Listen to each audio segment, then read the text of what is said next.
the ninth last night. Here's a weak tapper to second. Rocchio, book it.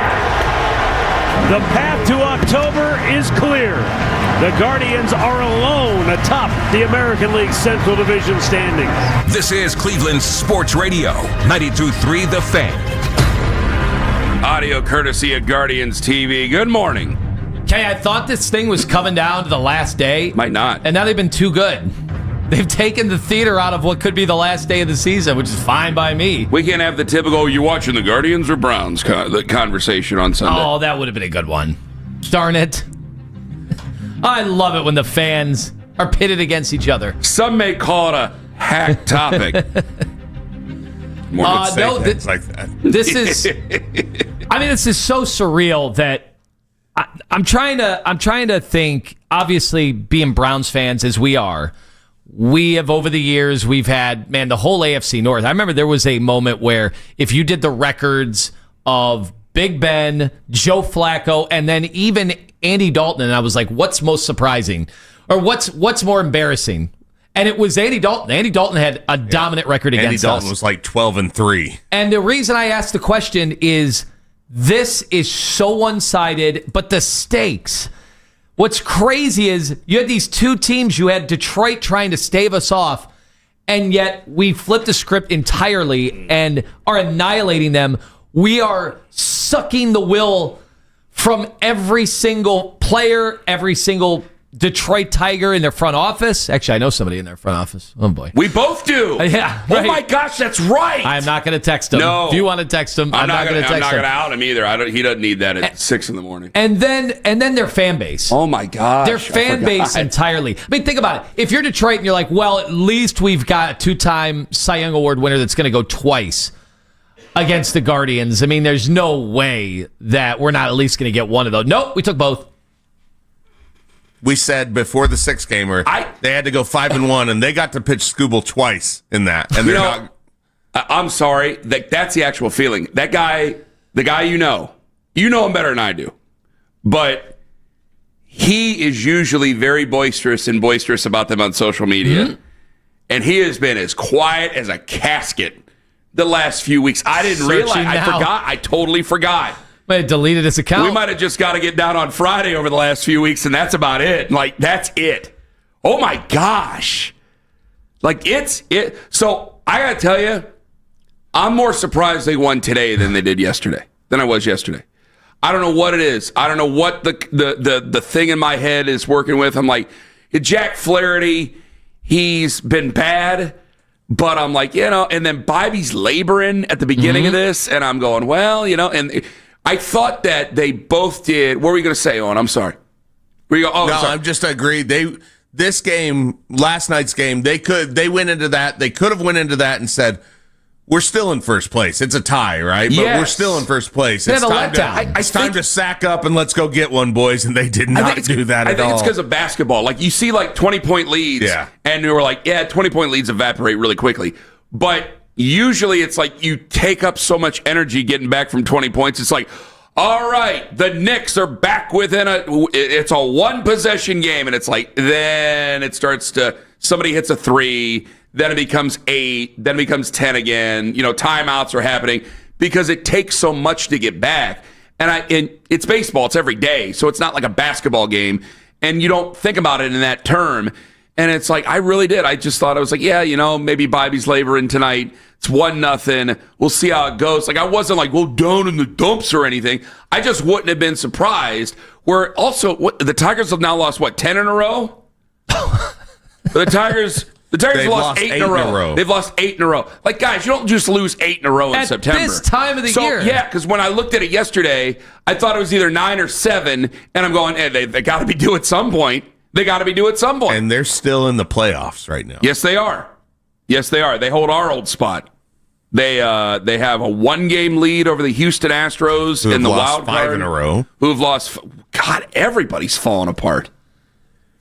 Everybody's hitting you do. Okay, so traditionally, the way, this end of the season after the old-time call-ups and everything is there's a bunch of teams not playing for anything. So you do see, some erratic, irregular, standing jumping, but it's not supposed to be at the top with two teams that are supposed to be rivals that know each other very well. It's not supposed to be this. So this is craziness. I have a weird thing to tell everybody because usually it's like, all right, let's set it up, knock it down. What's a question? Ask the question, throw out the number, let's go back and forth. I think that it has to be said, like, you need to take a moment at some point today. I don't need you to go to the solstice steps or anything like that, but you have to realize we're living in history here. We are living in incredible history. And Lima, you brought up the person in Detroit. I go to some people I know in New York who are Mets fans, and they're beside. Like I got one buddy, Pete, who works over at WFAN, and he's a Mets fan. And he's like, "Well, I'm glad Major League Baseball got what they wanted. I'm glad Major League Baseball got what they wanted. A bunch of people falling over and a great big garbage baseball time. Like they are freaking out in New York over the Mets." And rightfully so. I think they're 5-12 in their last 17. Like, it's been a bad run for the New York Mets here. Like, I'm just using examples of teams that have spent a lot of money that aren't getting what they wanted out of this season. Like, you have to understand this. And I know we play the money thing. It's impossible to talk about Major League Baseball, especially in this market, without talking about the money we don't have or the money we refuse to spend or whatever. But it's really distressing a lot of fan bases out there because the Mets have had a collapse. A couple of other teams, the Astros, they're falling through the walls here, and then the Tigers, and this is history. This is historic. What you're watching is history, and I don't know if we'll live to ever see such a thing ever again. It's so improbable. I cannot stress it enough. If they would have held on to Shane Bieber, it's like, all right, maybe we'll go for it. Carlos Santana was not helping, so he's not a great example, I understand. But I got to tell you, I listened to that game like when they were like, hey, we're letting go of Carlos Santana. And it was like right when they were playing the Rays, and I watched that game, I did both. And there was this feeling in the ballpark, and I got to tell you, on the broadcasts of it's just not our year. It's just not our year. That is not it. And by the way, that ain't a shot at anybody at all because all that would have been at that time was common sense. That's all that would have been. These are people who live in the game, who watch the game, who know what front offices do. And at that time, everybody was just like, it ain't our time. And it was like the Rays, they're getting ready to make a run. The Rays are getting ready to do this. And they're 77-81 right now. I just have them right in front of me. They are eliminated. And you somehow stayed alive. You have to enjoy. I know who I sound like. You have to take a moment to enjoy this because I don't think we'll ever see it again. I can't say, well, I know we've seen come from behinds before and September runs before from this organization. Nothing like this. This is unbelievable. This is. The last time this was done at 15 games was like 1912. That's before anybody listening was alive, before the medium even existed. Like, you have to take this into account of just how big this is in professional sports. And it's hard. I think it's well said. It's hard, Kenny, for us as fans to sit back and have anything other than negative views when it was the almost the litany of bad news for our team this year. And not just the two losing streaks that we had, substantial losing streaks, but the suspensions and then at the trade deadline, right? Mm-hmm. I mean, Detroit added at the deadline. On paper, we subtracted at the deadline. You can make the point that obviously losing one of our guys actually made us better, Carlos Santana. I mean, right? I think that's only been a month, though, but guys. He was no help. He was no help, but it just had this feeling of like, okay, well, we're going to let him go and try to be with a contender because we can't contend. He played his last game with the Guardians a month ago. It's not like that was a deadline. Yeah. I mean, and you're starting to see the fruit of that payoff in not so much Manzardo getting more plate appearances, which is great, and he's absolutely earned them, but he's actually starting to look like a first baseman. And he made a play last night. I didn't think that we'd ever get to that point. One line to him sharply, too. He's playing the position a little better. That's one of those things that now, like, you probably, as they make this run and go, well, yeah, but look who they're going to trot out now. Well, now he's got a month of seasoning on it, and I know it's only a month, and he's probably going to have a misstep in the playoffs. But I'm way more confident in him, 1,000 times more confident today than I was a month ago of him playing that position. Yeah, absolutely. I totally agree with you. That doesn't mean I don't ever want the Guardians to make moves at the deadline. We'll be sour every deadline that we don't make moves. Those people that, we talked about this last week and if the silver lining of maybe not making the playoffs is it'll force the front office to make more moves. No, it won't. They're not going to change the way they do business. They haven't changed the way they've done business for 20 years. Why would they change it now? Making the run was enough to justify what they've been doing. And so the business is going to continue as it always has been until new money gets in there. And unfortunately, that's the way it is. I think we have to look at it, though, and go, thank God they at least know how to develop players. We are not a team that just goes and buys guys in hopes that it works out, right? They have to be. They have to develop players, and they continue to do that, and those players continue to step up when they're called upon. It is, when you think about it, this is why the general public gets mad at baseball, because if you're doing it well in a small to mid-market, then you're basically more like your city than any other team. The Cavs live a life that none of us live. They can spend money on anything. The Browns live a life that none of us live. They can spend money on everything. And it's pro sports, so we want to fantasize about it. But when it comes to baseball, it's like, well, this is just a good interest rate, and this is good savings for the future. And it's like, well, what are we doing here? Are we doing our bills? What is this? Yeah, we thought we'd be fantasizing about a team. Yes. So it's make believe.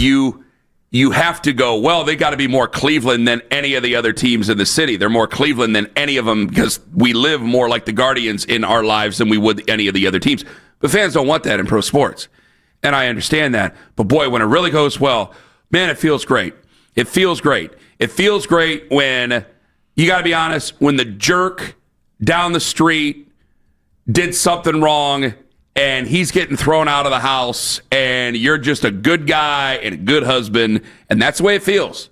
And I don't think the Tigers are the jerk down the street, but when you see the bitching and moaning going on with some fan bases in some major markets, and then you're just like, oh my gosh, this is working out. Boy, the steady way that we've done things is working out. I think it makes it that much better. Winning is always going to cure everything, and they're winning in significant fashion. I mean, again, George Valera, who they called up, it's like, okay, well, let's see. 13 games. Let's see what the kid does and, see where it goes. He's hitting home runs in the place that they're shooting the lights off and things like that, and he's going nuts. I mean, it's a playoff atmosphere.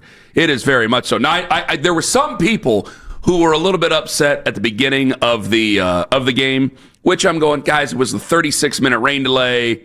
I think some people were kind of walking around the city debating on whether or not they were going to go in or not. Like, well, they've held games up before. But I felt the place was coming apart when George Valera hit the home run. When Jose hit the single that turned into a double that should have just always been a single for 99% of ball players, place went ape. I mean, these are significant playoff types of moments. Had he hit a grand slam, it would have been anxious moments for anybody that brought their toddlers. Kenny, as my wife keeps refreshing me. Last night again, we had an update. How is she bringing her toddler? Isn't it too loud? What about the nap time? What is going on? This is going to disrupt the next week for that family. So I don't know if I'm going to be able to bring my toddler. If you don't take that boy or even Izzy. Izzy's the one I'd want to take. A clincher. Because she can at least dance. How old is she? She can at least celebrate a little bit. How old is she now? 3 years and change. They've got the Cleveland Guardians Smuckers Uncrustables Kids Clubhouse that you can take her to. Instead of Dollar Dogs, it's just Dollar Uncrustables? All right, we got to have that debate a little bit later on. Should you do like 15 of those? I can't believe I'm saying this. Got to be up there. I actually kind of agree with Sarah Ono. For a totally different warped reason. What? A totally different warped reason. I don't want to turn her into Joan Crawford over there, so I gotta try to see it from her way, because I only hear one side of all of this. So I always try to go, well, I only hear one side. I'm not texting her, because it'd be great if I text her, go, hey, your husband was just bitching about you. What do you say about this situation? I'm not gonna do that. So I always try to go, well, and I kind of see where she's coming from, and I'll tell you later on why. This is not the time for that. 216-474-0092. By the way, guys, you can try to hate the guy. I don't think Lyman and I, or even Owen, are going to join you after the news that broke yesterday. Who do you hate, or who are you trying to hate? Who's impossible to hate? I'll tell you in 5 minutes on The Fan. Anthony Lima for Diamonds.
houses? Stop here.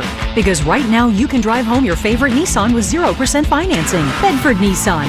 We make it easy. With approved credit on select new models, financing for well-qualified buyers through NMAC ends 9/30/25. The Guardians' push to the playoffs is on. This is the place for breaking Guardians news. We are Sports Radio 92.3 The Fan. I mean, it feels good, but there's no prize for having that spot today. I'm really proud of what our guys have done to get themselves back into it and give us a chance to get into the postseason, and we have a lot of work left to go. That was Stephen Vogt. Sorry, if you saw me on YouTube, I was reacting to something else we just saw in the news. I gotta be careful because they're like, well, what's the matter with Stephen Vogt and what's he say? No, he just saw something up on the TV. Welcome back. Guardians are a game ahead where our magic number's down to 2. We didn't have a magic number for the playoffs. Okay, what about for the division? 3. We didn't even have a magic number to begin the week. Which, if they win today, the division playoff or the division magic number goes to 1 because it's a combination of wins and losses. So. Yeah. This is unreal. Usually I try to find some sport. There's always sports hate. There's very few guys in sports now, approaching 40 years old. There's very few guys in sports I actually hate personally. Hate's a strong word. Dislike, wouldn't want to be around. There's plenty of guys like that, but hate, it's like, I don't care about you enough to hate you.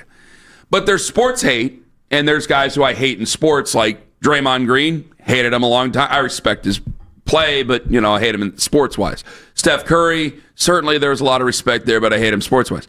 Now, you want to see pain in terms of losing. Yes. You want to see humiliation. You want to see bad stories about them emerge. Anything that causes unrest in their fan base. That's all part of the sports hate stuff. I live for it, yeah. And I think it's a healthy thing to have. I don't like the people just just take it all in. No, sports is based on good versus evil. Mm-hmm. Your side is good, their side is evil. That's what makes it fun. I love that, and I will always try to protect that.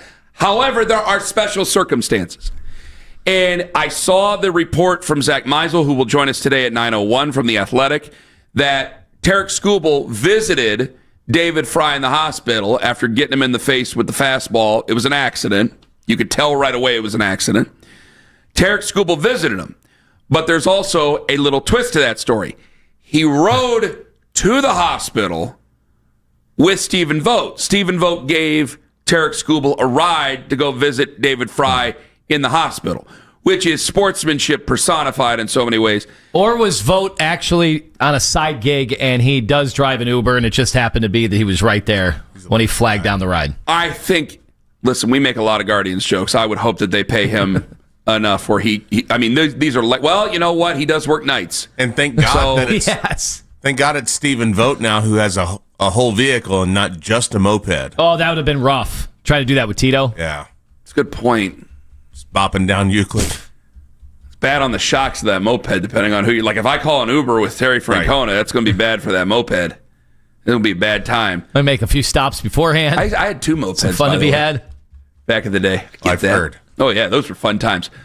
I can't hate Tarek Skubal. No, I don't think anybody can hate Kenny, Tarek Skubal. I hate this.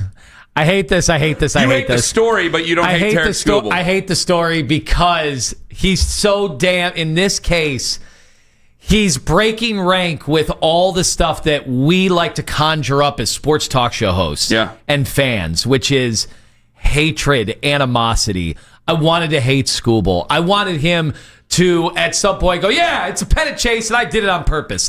You want that just so you can hate his guts and despise every fiber of his being. And talk, what about beating them and going online, and all I'm seeing online is kumbaya and everybody kind of holding hands. And boy, this is so nice between 2 combatants pitching against one another for the highest stakes possible. No, these guys like each other. These guys are nice. I hate this. I wanted it to be hatred. If you can find me a way that I could still hate Tarek Skubal, please let me know.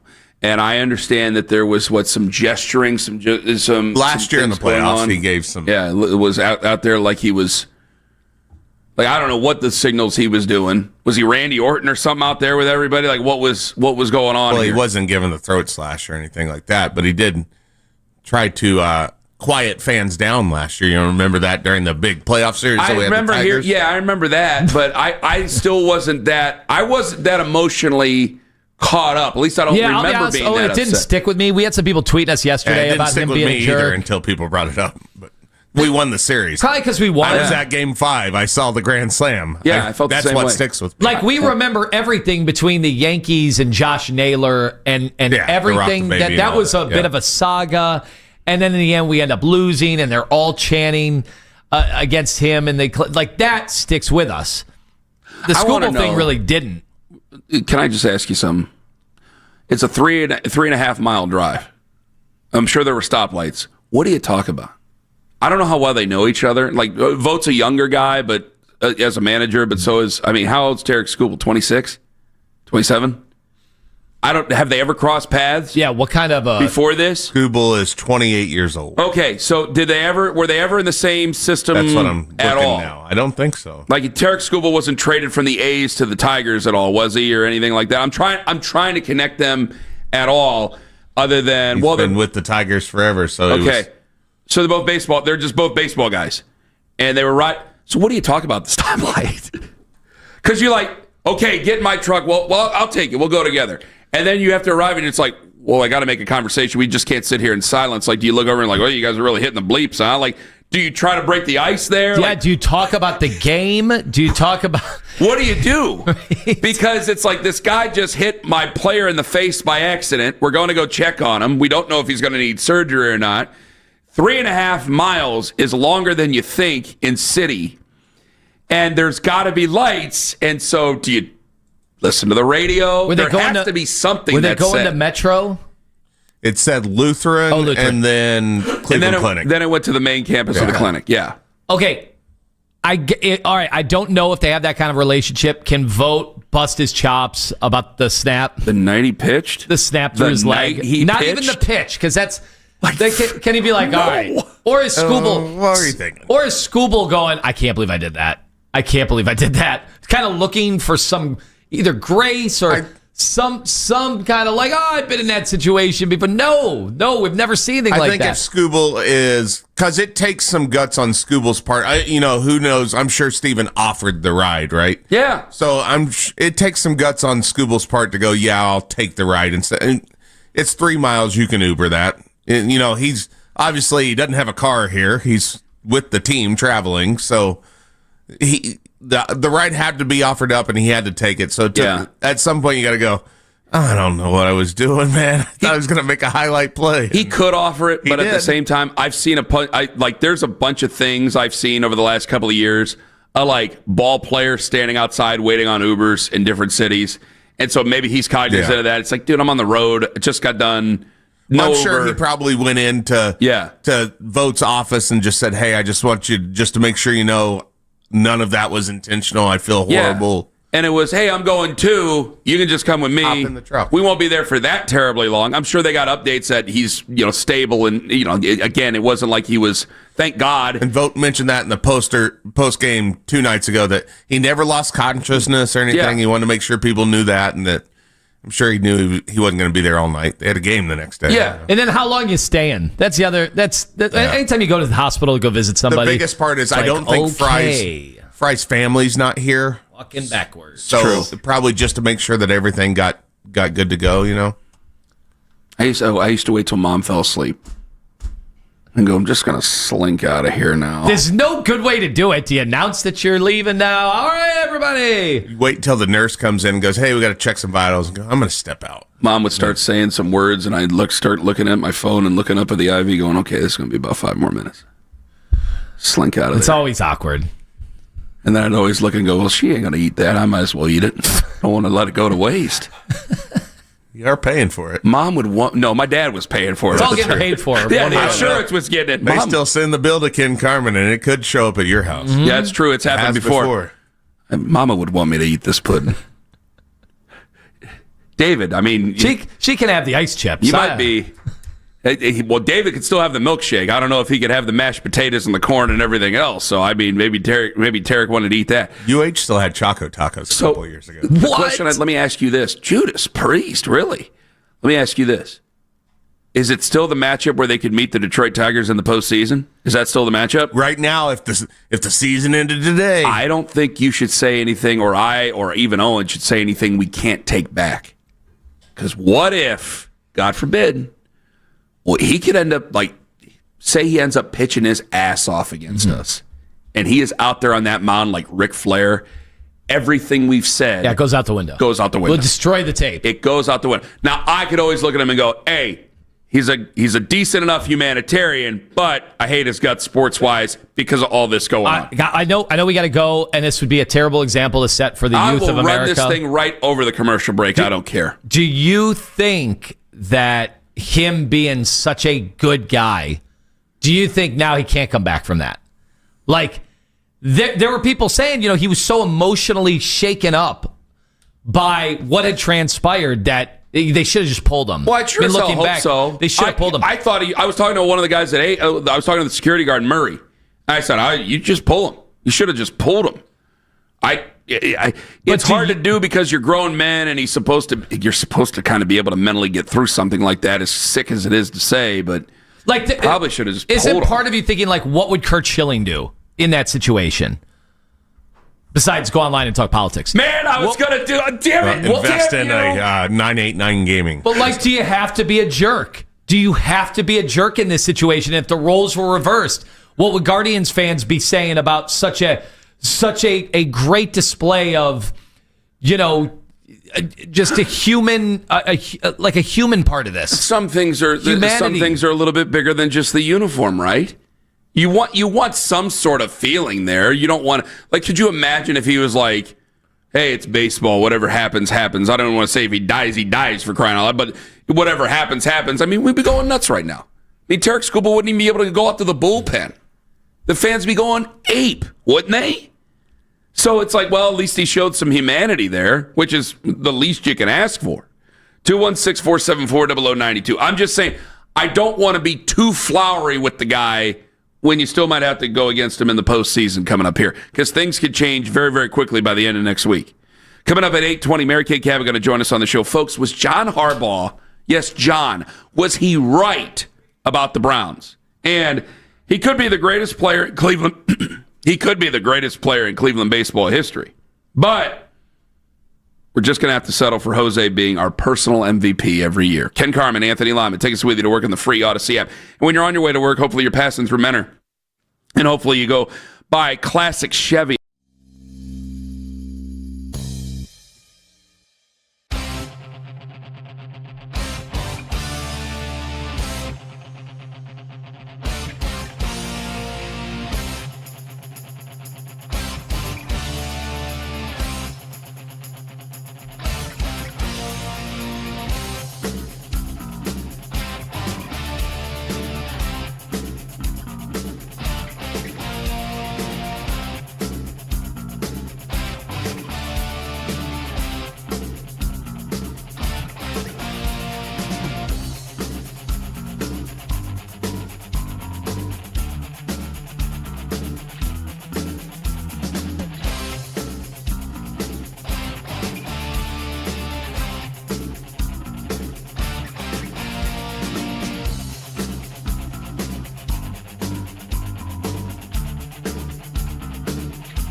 With the latest on the Browns, we're the station you turn to first. 92.3 The Fan is Cleveland's home for breaking sports news. Your teams, your station.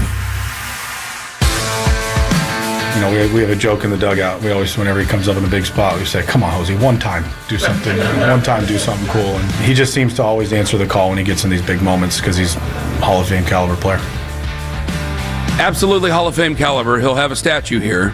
He might be the most respected ball player in the game, but he'll never get the accolade that I think people want him to get most is MVP. It got me wondering before the show, is he the best?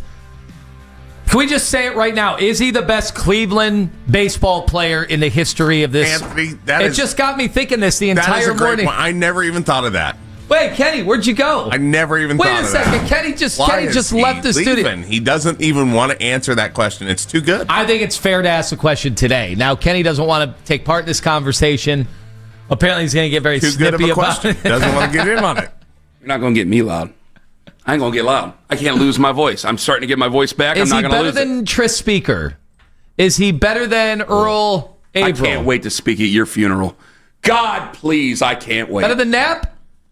Is he better than Knapp? Oh, that's a tough one. They named a whole team after him. You getting cremated or are you getting buried? Because I want to watch the casket go in the ground.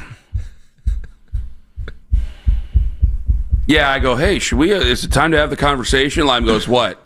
I go, about Jose being the greatest Cleveland baseball player ever? Man, I mean, if you want to have that conversation, I don't really pay attention to the history of it. It just feels more. It just feels more July summer hack. And you use that term. Kenny got a little mad, that GD term, and you bet your sweet precious ass cheeks that I'm gonna get mad when you use that term. It's the main reason that I keep the job for the pre-show fights about the topics. Well, both of us kept looking at Owen, waiting for him to intervene. And he goes, was not. Nope. No, absolutely I'm not getting in this one today. Man, was I mad. Anyway, you want to have that conversation or not? I'm sure we'll have it at some point. So this morning, he'll never be the MVP. And Lima, I'm sure, feels this way because there's definitely been times where everybody's agreed with me. Lima's been 100% disagreed with, and then he ended up being right. Now, every now and then I feel that way, and I end up being the right one because every now and then we got to give the bad news. And I realized something today. I had an argument with a guy on our Infinity Sports Network that's overnight between Jake at night and us in the morning, and then we're local the rest of the day. And Pat Boyle's a good dude, and he got a question from a listener in Cleveland who had said, "Why aren't you talking about Jose Ramirez as a possible MVP candidate?"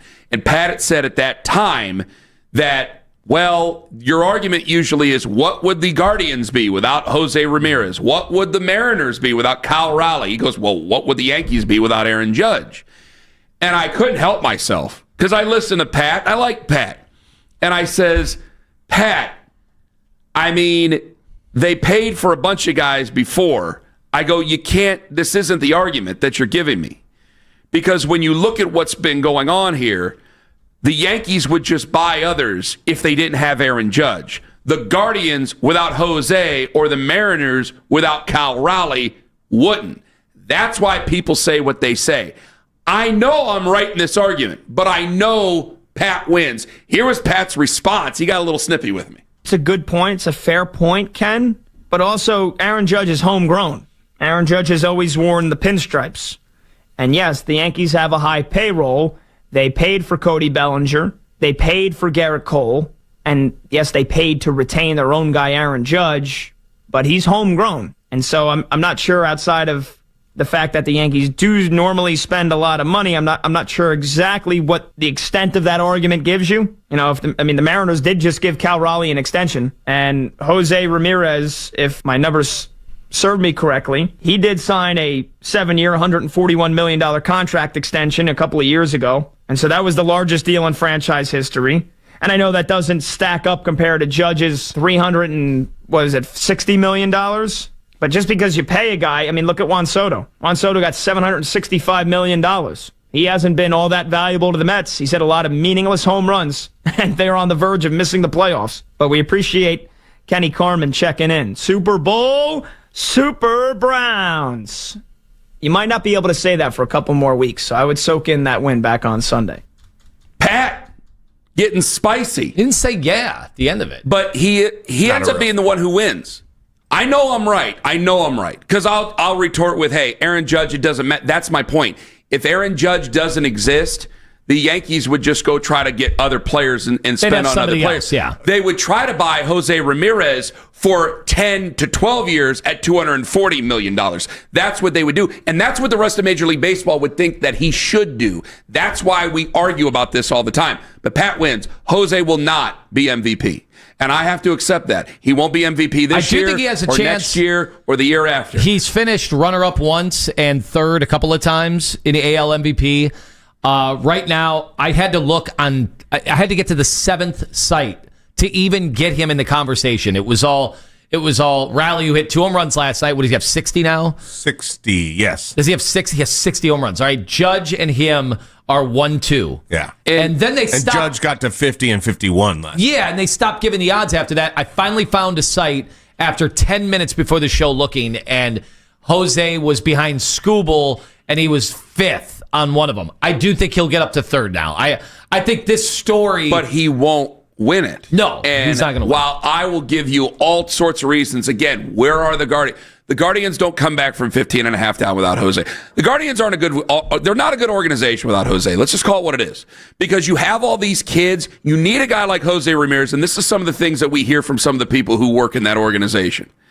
You have these kids where they come up, and you can have Stephen Vogt, and you can have Austin Hedges, but kids are kids. And you know what usually kids are? Especially ball players who have been told that they're the greatest thing ever from the time that they were 5 years old to when they get called up in the majors. Usually with the Guardians at about 22 years old, they have their head up their ass. And so a guy like Jose Ramirez, who's been through the trials and tribulations and come out on the other side a legend, holds them accountable and says, you're either going to stick with our system or come up to our level, or I'm going to have them get rid of you. Which is absolutely true, by the way, that there's been guys jettisoned because Jose goes, he's not fitting with us. Goodbye.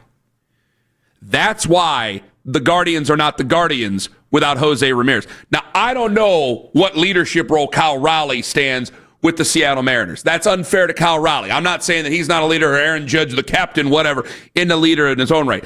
I'm just pointing out what I know about the Guardians. However, I know that Pat's going to end up being right in the end. He wins the argument in the end. Aaron Judge or Kyle Raleigh will be the MVP. It'll probably still be Aaron Judge.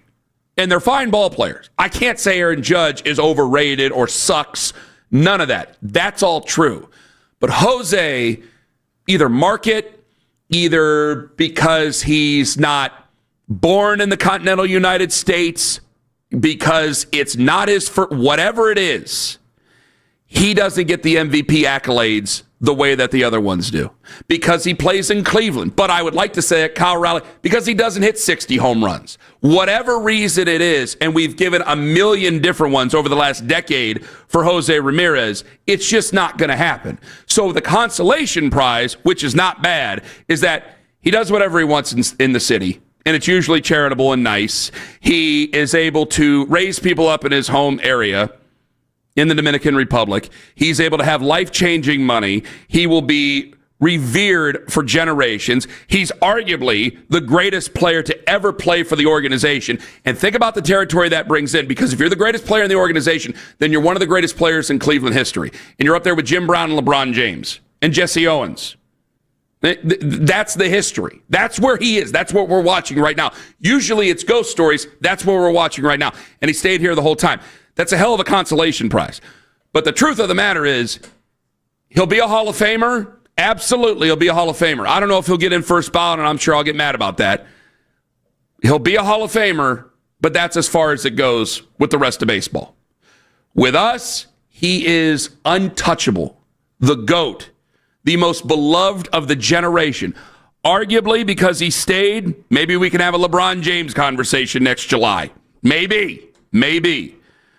But he's just never going to have that trophy. Can you imagine if they, just never going to have. Can you imagine, Kenny, if they won a World Series? If like this run culminated with him with huge plays en route to a World Series championship. He'd be easily now the we're best. having different discussions. He'd be easily the best.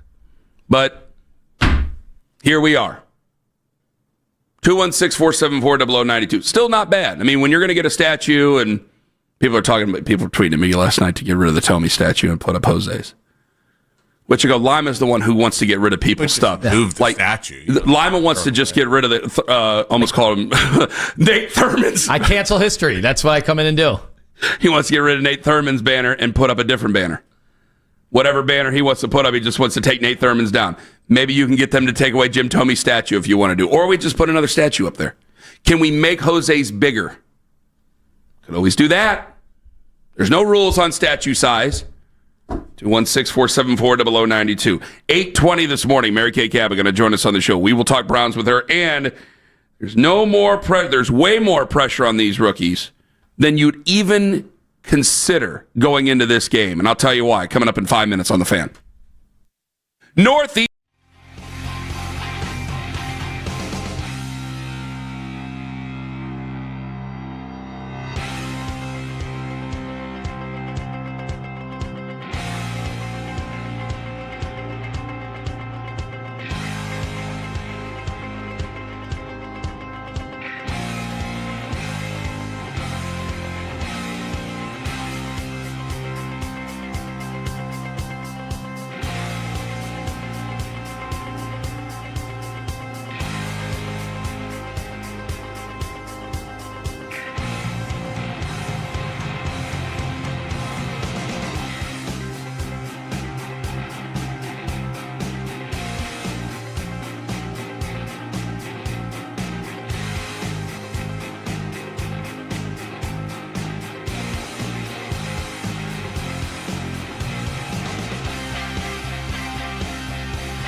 two reasons why you would make that move. Number one, you need a spark. And the team is struggling in one way or another. You think Dylan Gabriel can come in and give you that spark. That's number one. Number two, it's because you want to get an evaluation on the young guys. Look, I think the evaluation period is a little bit later in the year. Listen for the MMQB's Albert Breer, Tuesdays at 5:20 on Cleveland's Sports Radio, 92.3 The Fan.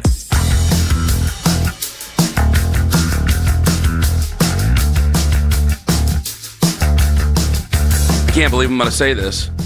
And folks, this is going to be Guardians related at 7:22. I agree with Lima's wife about something. Your father-in-law ain't listening right now, is he? Tell him to turn off the radio. Make sure he does. We're getting back to the Guardians at 7:20. Also, Mary Kay going to join us at 8:20. The great Zack Meisel, who I don't know if he was the first one to break the story. He was the first one I saw from The Athletic, where Tarek Skubal rode with Stephen Vogt to the hospital to go meet David Fry. I believe that was Evan Woodbury had them riding together from M Live in Michigan. Credit to him. Also, we will have a couple of clips of media in Michigan melting down. Mitch is taking into stock right now about what's going on over there. He says they're not. It's like, well, they've already moved on to the Lions. Like they're already talking about the Lions game on Sunday. I go, really? You know who they're playing. If the Browns were 2-1 and the Guardians had given up a 15.5 game lead, what would we be doing right now? Let's be honest with each other. What would we be doing right now? Would we be bitching about the Guardians, or would we we just ignore it and go, Browns, Lions on Sunday? How many meltdowns can you have, though? Can you have one every single day, or does at that point, does it sound like it's fake, it's scripted? Well, somebody asked me yesterday in the afternoon, they go, well, dude, could they fire A.J. Hinch after this season? I go, no, he's still a good manager, but I'm going, what, 15 games? It's a hell of a lot of games to give up, man. That is a huge lead to squander in just a couple of months. Well, it's hard when you don't have your trash cans anymore, AJ. Yeah, we had to have them removed for this homestand. No. We just going to do this. I mean, it was proven. Reckless speculation. I was wondering, they suspended people for seasons. I was wondering why all the garbage was piling up. Oh, they had the trash cans removed. Anywho, so we'll get back to the Guardians coming up at 7:22. There's more pressure on these rookies than anybody would care to mention. The Browns are 1-2. They're not 2-1. They got a big game coming up against the Lions. The Lions are averaging 34 points a game through 3 games. Haven't played us yet. Haven't played our defense. David Montgomery, the former Iowa State Cyclone, is averaging 6 yards a carry. Well, yes. He might be at I got to take a look. He had a 70-yard run in the last game. He's averaging 6.9. Nice. He's averaging nearly 7 yards a carry right now. He and Jahmyr Gibbs both have 3 touchdowns. That run game's good. That run game's good. This is going to be a challenge. And especially for an attacking front that doesn't do much gap discipline there, that means there's going to be a lot more on your linebackers coming up on Sunday. But Ross Tucker, we got a little snippet of it with Dane Brugler yesterday, and we're going to play that for a second coming up here in a bit. But Ross Tucker was on with Afternoon Drive, and Ross Tucker had this to say, and guys, don't go after the messenger. This is the way the NFL thinks of your situation right now. Hit it. We're all humans, and recency bias is a real thing. It's not like you look at every draft pick and every free agent signing and say, okay, here's Andrew Berry's batting average. You do that, and then you just naturally more heavily weight what he's done more recently, and the draft class is unbelievable. They have 2 legit running backs, a legit tight end. The linebacker's a star. The D tackle looks like he might be a star. That's a lot. And by the way, they did this while acquiring extra draft picks for next year. If you're Jimmy Haslam and the fans are clamoring for change or whatever, now that you have these extra picks, are you going to move on from the guy that just had the best draft in the NFL in 2025? Who are you going to hire? Because these guys never bring in a retread. They always bring in somebody new. Do you think that's the best choice for the long-term health of a franchise, to bring in someone that's never done it before, and you're going to trust him with the 2 first-round picks and all the other picks over the guy that just crushed the draft for your franchise? Can you crush the draft and still get 4 wins? Because if you only get 4 wins, how can I make an argument? Now, I've danced around this a little bit. If you look at that defense, there's a lot of Andrew Berry on that defense. That defense is a good defense. To the point where I kind of want to make a joke. Well, maybe you don't get rid of Andrew Berry. You just bring in an offensive general manager. We have offensive and defensive coordinators. Why do we just focus on one guy? Why don't we have an offensive general manager? I don't know how you guys make the picks. Maybe you can Rochambeau for it. I'm not sure.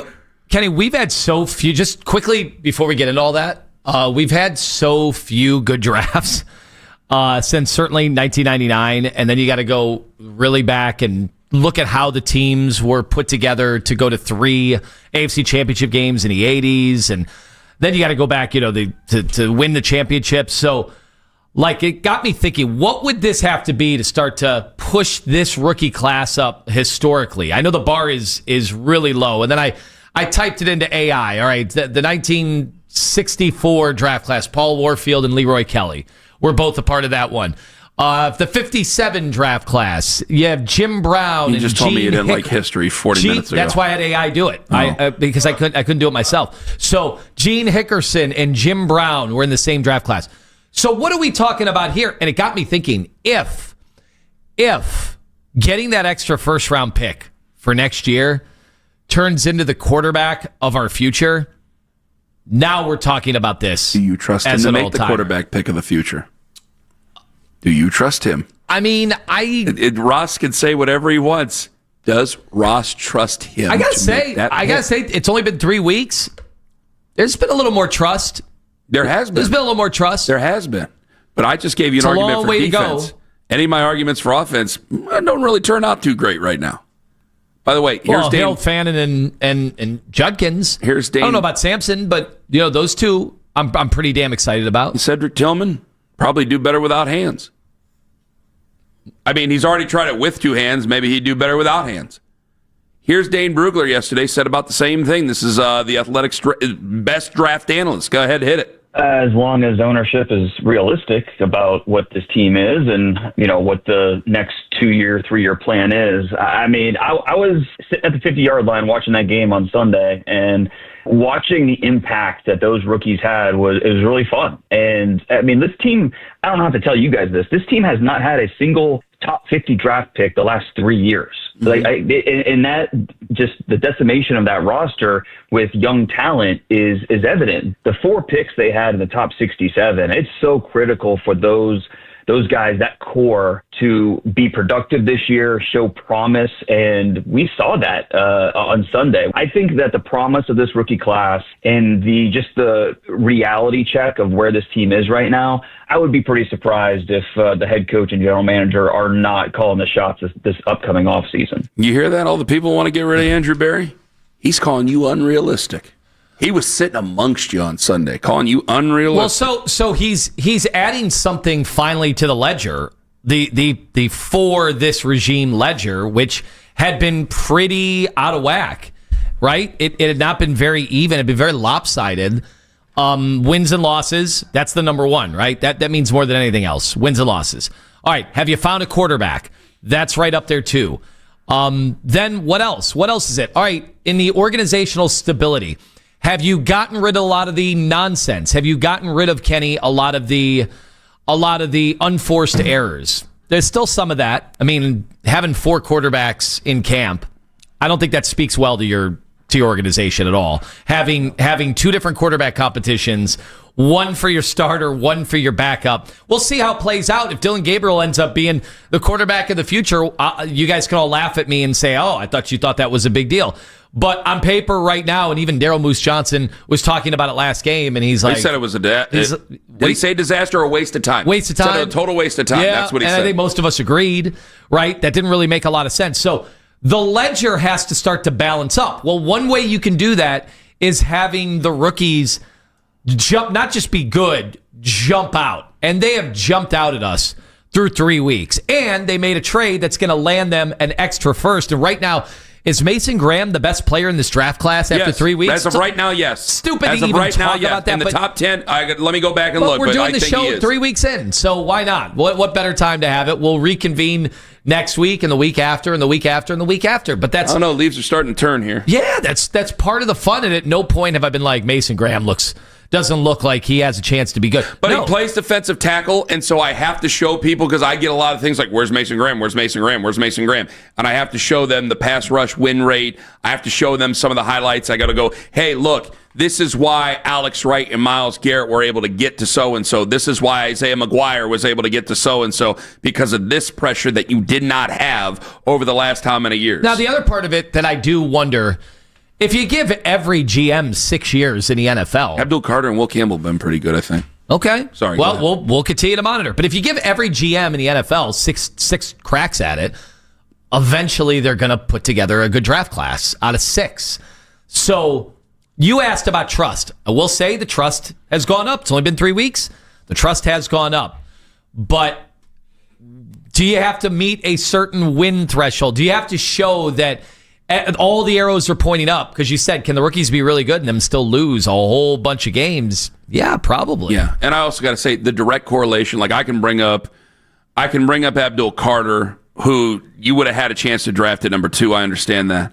Will Campbell, I think, is going to end up being good. Tet McMillan, I think, is going to end up being good. I thought he had a good game in week 2. Haven't been really paying attention in week 3. But if we'd have taken Travis Hunter right now, I think what that trade did was save me my guts being boiling, because I'd be pretty worked up right now. I'd be pretty worked up over what they're doing and what they're messing up with Travis Hunter right now, had we had Travis Hunter, and he was doing the exact same things he's doing in Jacksonville right now. Coming up at 8:20, I want to ask Mary Kay about this. And, folks, the Guardians have a chance to make even more history tonight, and hell has frozen over. I think I agree with Sarah Ono on an issue. Ken Carmen, Anthony Lima on the Fan. Daisy Dip. I have my shoes off, so I can't get up and slap my belly and tell you about the Daisy Dip. So you had to been listening at 6:15 to be able to hear it, because it was fantastic. I'm just going to tell you about how fantastic Daisy Dip is. The ranch dip, the French onion dip. Oh my gosh. You get them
Browns are back on the practice field this afternoon. Get ready for Sunday's game in Detroit against the Lions. And Browns kicker Andre Schmidt named the AFC Special Teams Player of the Week yesterday. Don't miss the Kevin Stefanski Show, followed by Thursday Night Football. All starts tonight at 7 o'clock right here on 92.3 The Fan. From the University Hospital Sports Desk, I'm Jeff Thomas.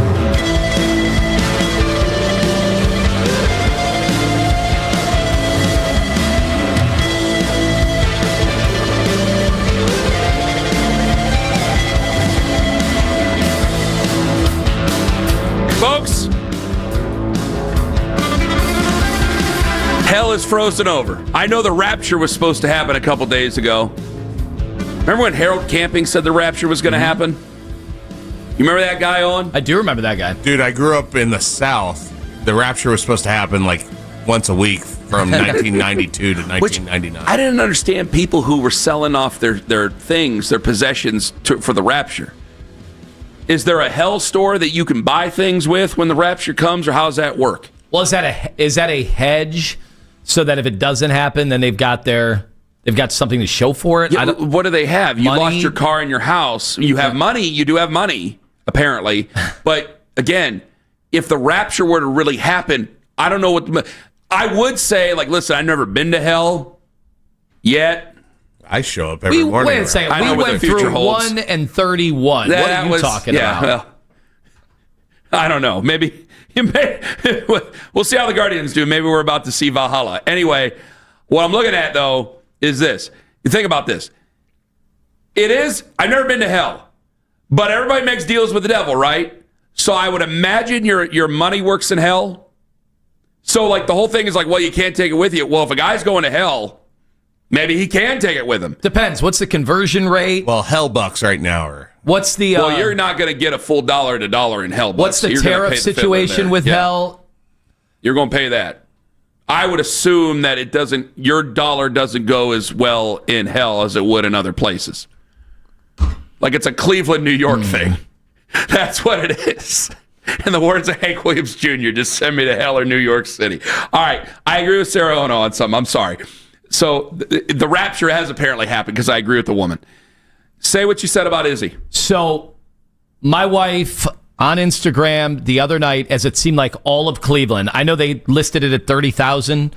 They announced it at 30 for that game against Scoobel. Monday night or Tuesday night. Yeah, it seemed like everybody was there on our Instagram feeds. And she's like, oh, he's there and she's there. And they brought their newborn. Anthony, they brought their newborn. They brought their newborn. That's irresponsible. How are they bringing their newborn? I don't know if it's irresponsible. No, you already agree with it. Well, and then there were some toddlers. I don't agree with that. There were some toddlers as well. And of course, I already know the answer, but I'm like, well, maybe it'd be cool to take Izzy to one of these games coming up. She's like, oh, are you going to handle that situation? And I'm like, what situation? Are you going to handle the fact that now she's going to miss the window for her sleep, and then what happens the next day, and are you going to be there to take care of that, and are you going to be there to handle what's going to happen and what's going to transpire, the domino effect that happens after that? Not to mention, at the game, I mean, Izzy would probably have like 3 innings in her. Plus, she'd have to have do 3-year-olds have to have the headphones?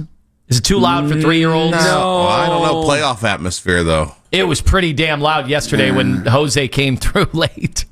But you can always take her up to the Cleveland Guardians Smuckers Uncrustables Kids Clubhouse. That's true, but then are we even paying attention to the game? There we go.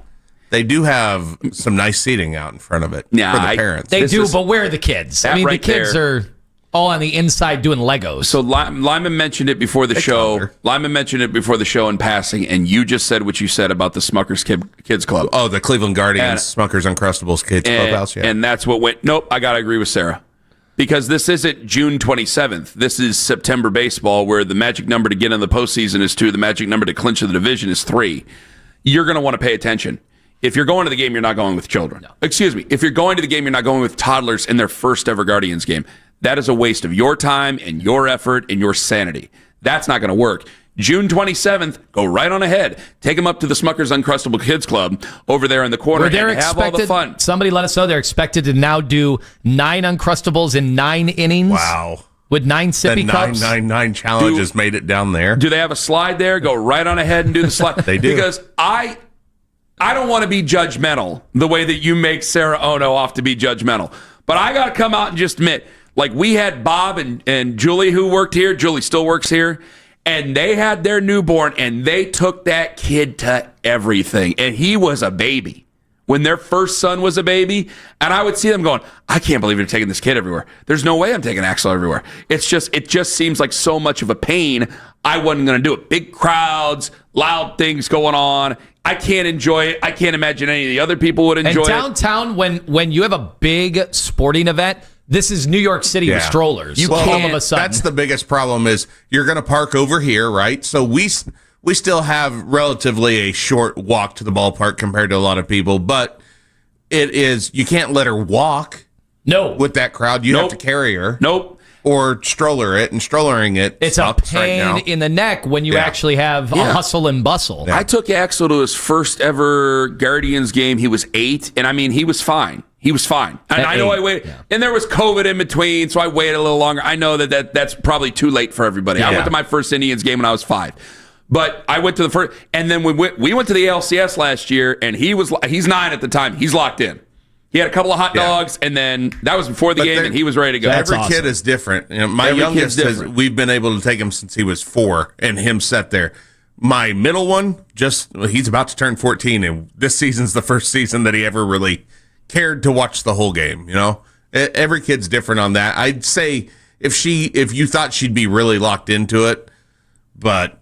Yeah, I'm probably with Ken on this. I think she would dance around and have fun. Oh my for God. Maybe if everything went perfectly, 3 innings. Because it would be great for you, Anthony, to be able to share that with her, and you also get that. She's not going to have the memory of that, other than maybe you take some pictures of the team celebrating with her in the picture. Have a photo op on a Sunday when the kids run the bases. In the middle of June, you don't want to have a photo op while you're trying to make the postseason. It's the clinching, and she just won't. Unfortunately, she's not going to remember this historic comeback. So if she becomes this huge baseball fan, and who knows, maybe she's the sideline reporter for the Guardians, 30 years from now, and she can share that, but she's not going to remember it. That's what I want. That's what I want her doing, is interviewing ball players. I think Axel's second grade. Why is that? Yeah, you know why. You talking about Izzy? Yeah. Oh, you're smarter than that. Listen, I ain't going to tell you how to raise your daughter, but I think this whole room is smarter than that. I mean, Schoolball's a good guy and all, based on everything that happened over the last few days, but, I ain't got no daughters, but I'm going to let you know if you let that happen, I'm going to have some commentary about you coming up at one point. I'll tell you that right now. And one final thing. I just know we took her to the Wiggles. That's the one thing she wanted to do. She couldn't believe it. Right. They came all the way up, and they danced around us, and she couldn't believe it. And then an hour in, she's like, I'd rather be anywhere else in the world than right here. So that's something she cared about. Imagine a baseball game. Well, Axel will go to all that. Jonah has no interest really at all in sports. I can see that in his flag football. And then Eli, monster trucks, trains. If you took Jonah to a Senate subcommittee, he'd be way in on that. If I took him to the UN speeches, I think he'd be in on that. That's true. 216-474-0092. Guardians could make some more history tonight. You notice this, by the way? The Guardians can make more history. What is the history that they could? Was it you or was it Owen? I got it. Yeah, I got it right here. They can make more history tonight. So, Owen, can I say it? Because Owen's worried about me jinxing it. I don't want you to say it. I am... Shooter McGavin, by the way, in our YouTube chat, wonders if it's a Grady Sizemore reference. Can I just say for it, it's an all-ball player reference. It doesn't have to be just Grady. It's basically every ball player we've ever known. Minors all the way up. Short season all the way up. I would say minor league ball players all the way up. Minor league ball players. Yeah. Not just minors. All right, so Owen said don't mention it, but we do have a public duty to make sure to disseminate information. In games, a lot of people have public duties to disseminate information, they just gloss around it. But this is in between the games. If you can talk around it, go talk around it, please. Okay, the Guardians starting pitching, has been so otherworldly to this point, where they've done such a great job of not allowing the other team to go all the way around the bases and hit that home plate on 2 separate occasions in a ball game. Reach home plate. Okay? Yes. It's Come on, Anthony. This is what we're dealing with here. Right now, they are one shy of the all-time record of such instances held by the White Sox In 1893? No, I'm sorry, 1917. Okay, 1917. The White Sox have done this 20 times. What I attempted to explain. I almost said it. Okay, the Guardians are one back at 19, tied with the Rays of 2019, and then the 1916 Giants. Wait, so there's been 3 teams now that are tied right now for this, the next step, the precipice? We are one of 3 teams, I'm saying. Yes, and we are one back of the all-time... Of tying it. Of tying the all-time record. And you're prepared that if they don't tie it tonight, to take the ire of the city at least. No. Maybe even the country by bringing it up. He didn't put the boots to it. I think fate's going to put the boots to it. No, fate, that's not what baseball does. Baseball has superstitions and jinxes. You've had 3 teams. And us just glossing over it. You've had 3 teams reach this point, none of which have been able to cross over. Now, I know you had a 22-game win streak a couple years ago, and I didn't know if you'd be able to cross over to that. But you've had 3 teams reach this point in history that have not been able to cross over. You're the 3rd team. Is it the 3rd time's a charm? You going to be able to do that? I just can't see. Guys, listen to me. I'm not trying to be a jerk here. It's going to be that team has lost 8 in a row. They've lost 8 games in a row. And they're all going on slump busters. Do you already own the tiebreaker? They're all doing everything they can. Do you already own the tiebreaker? Yes. Okay, so I'm just going to come out and say it right now, damn it. If they don't win today, I am not going to be doom and gloom tomorrow. I'm going to be very positive tomorrow and go, hey, we're bringing in the Texas Rangers. They're eliminated now. Who knows what the Rangers are going to do, but they're eliminated now. Let's go right on ahead. We still own the tiebreaker. Let's go right on ahead and do it. Because all good things must come to an end, and all losing streaks have to come to an end at some point. It'd be great if you win 6 in a row against the Tigers. I know that's not what you're talking about, but I'm still resonating with my own feelings here. But you're getting us off track here. That's because true. It's not about winning or losing. Because they can win today's game. They can't give up 3 runs, but though. If I stay on track, I'm going to end up saying it by accident. And I don't want to say it on accident because I know what's happening. If they don't accomplish this feat and you got me on the record saying it, you're going to use it against me. You will use it against me. So doesn't sound like me. So if I don't deflect, that sounds exactly like all you for the history of this station. If I don't deflect or switch it to something else that's still Guardians related, I'm going to accidentally say the feat, and then you guys are going to use it against me if it doesn't happen. Now remember, there's one caveat here. This is a starter related number. It's a starter related number, so they could still go over that number for the entire pitching staff in a given day. And it's a starter-related number. The starter that we're pitching tonight is the guy that's been on the staff for the longest, right? And he has the most career starts for our team. Oh, wait, it's Parker Messick, who's been up for 6 games. Okay, but you realize lack of experience is a good thing. But you realize they could just pull him after giving up 1 run. And they get it, right? That'd be 20 starts. Oh, so we're doing the Josh Allen ceremonial consecutive starts where he goes out and takes the first snap and then jogs off the field. Look, they put themselves in position. I believe you have to go 5 for it to count as a start. It's Jared Allen, too. Jared Allen.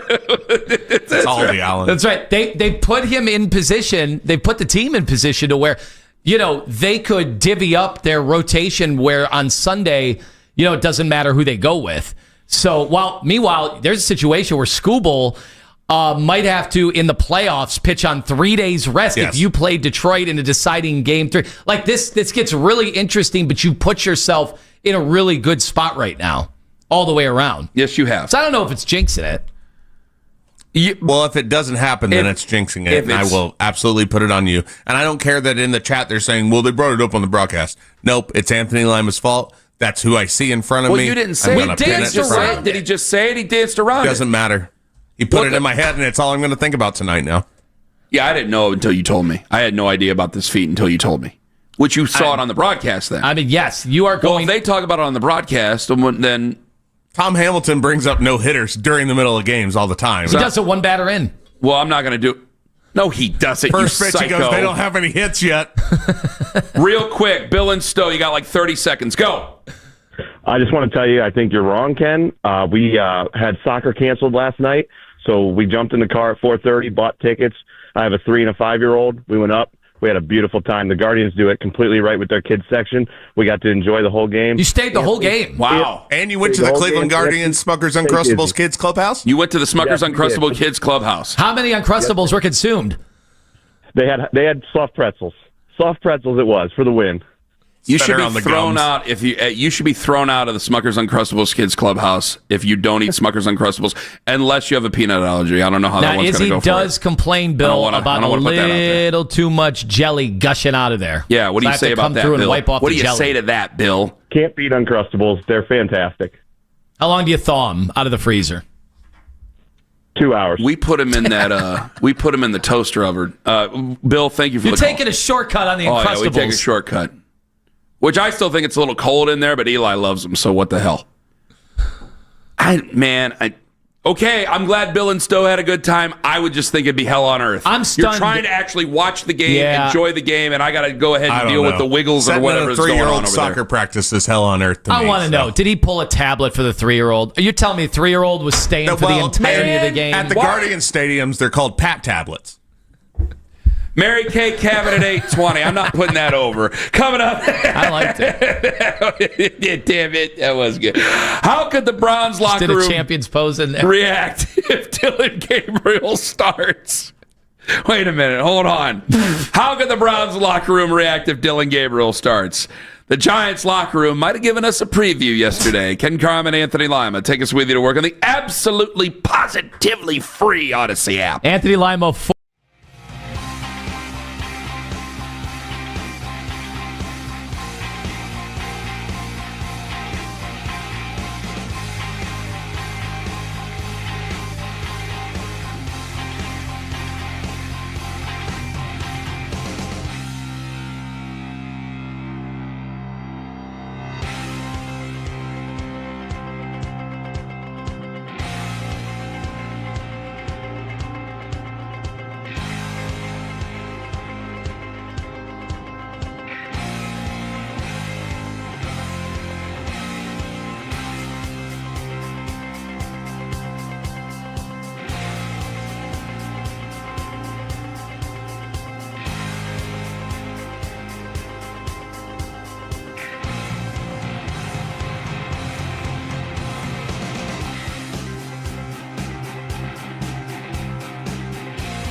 to get all of the best audio and best stories sent straight to your inbox. 923thefan.com. So much can happen around the globe that we never hear of. Embarrassing. We got to be better on defense. Won't matter till April. I think we know that. Not gonna write us off. We could go 82-0. No one would care. He's a piece of crap. The kid, he sucks. He's sucked his whole career. I got rumors about him. How he couldn't please his wife, so now he's divorced. Put a damn winning team on the field. Now, the Ken Carman Show with Anthony Lima give their thoughts on what you might have missed about last night. All right, so guys, the only thing that I've been doing since the Guardians beat the Tigers last night is kind of just soaking in all the reactions from Tigers fans and Tigers faithful, since they are now in the midst of an 8-game losing streak. And one of the reactions I want to get to our audience here was this from Chris Castellani on Twitter/X last night. This guy is a content creator. He is specialized in the Detroit Tigers, and he had some thoughts on the Detroit Tigers' loss to the Guardians. And I'm not going to knock any fans for trying to be optimistic. God knows I've been this guy in the past. But, I mean, I can't muster up the strength right now to be like, hey, man, I guess we just got to pay attention to what the Astros are doing. You know, wild card's still in play. Wild card. Hey, stick.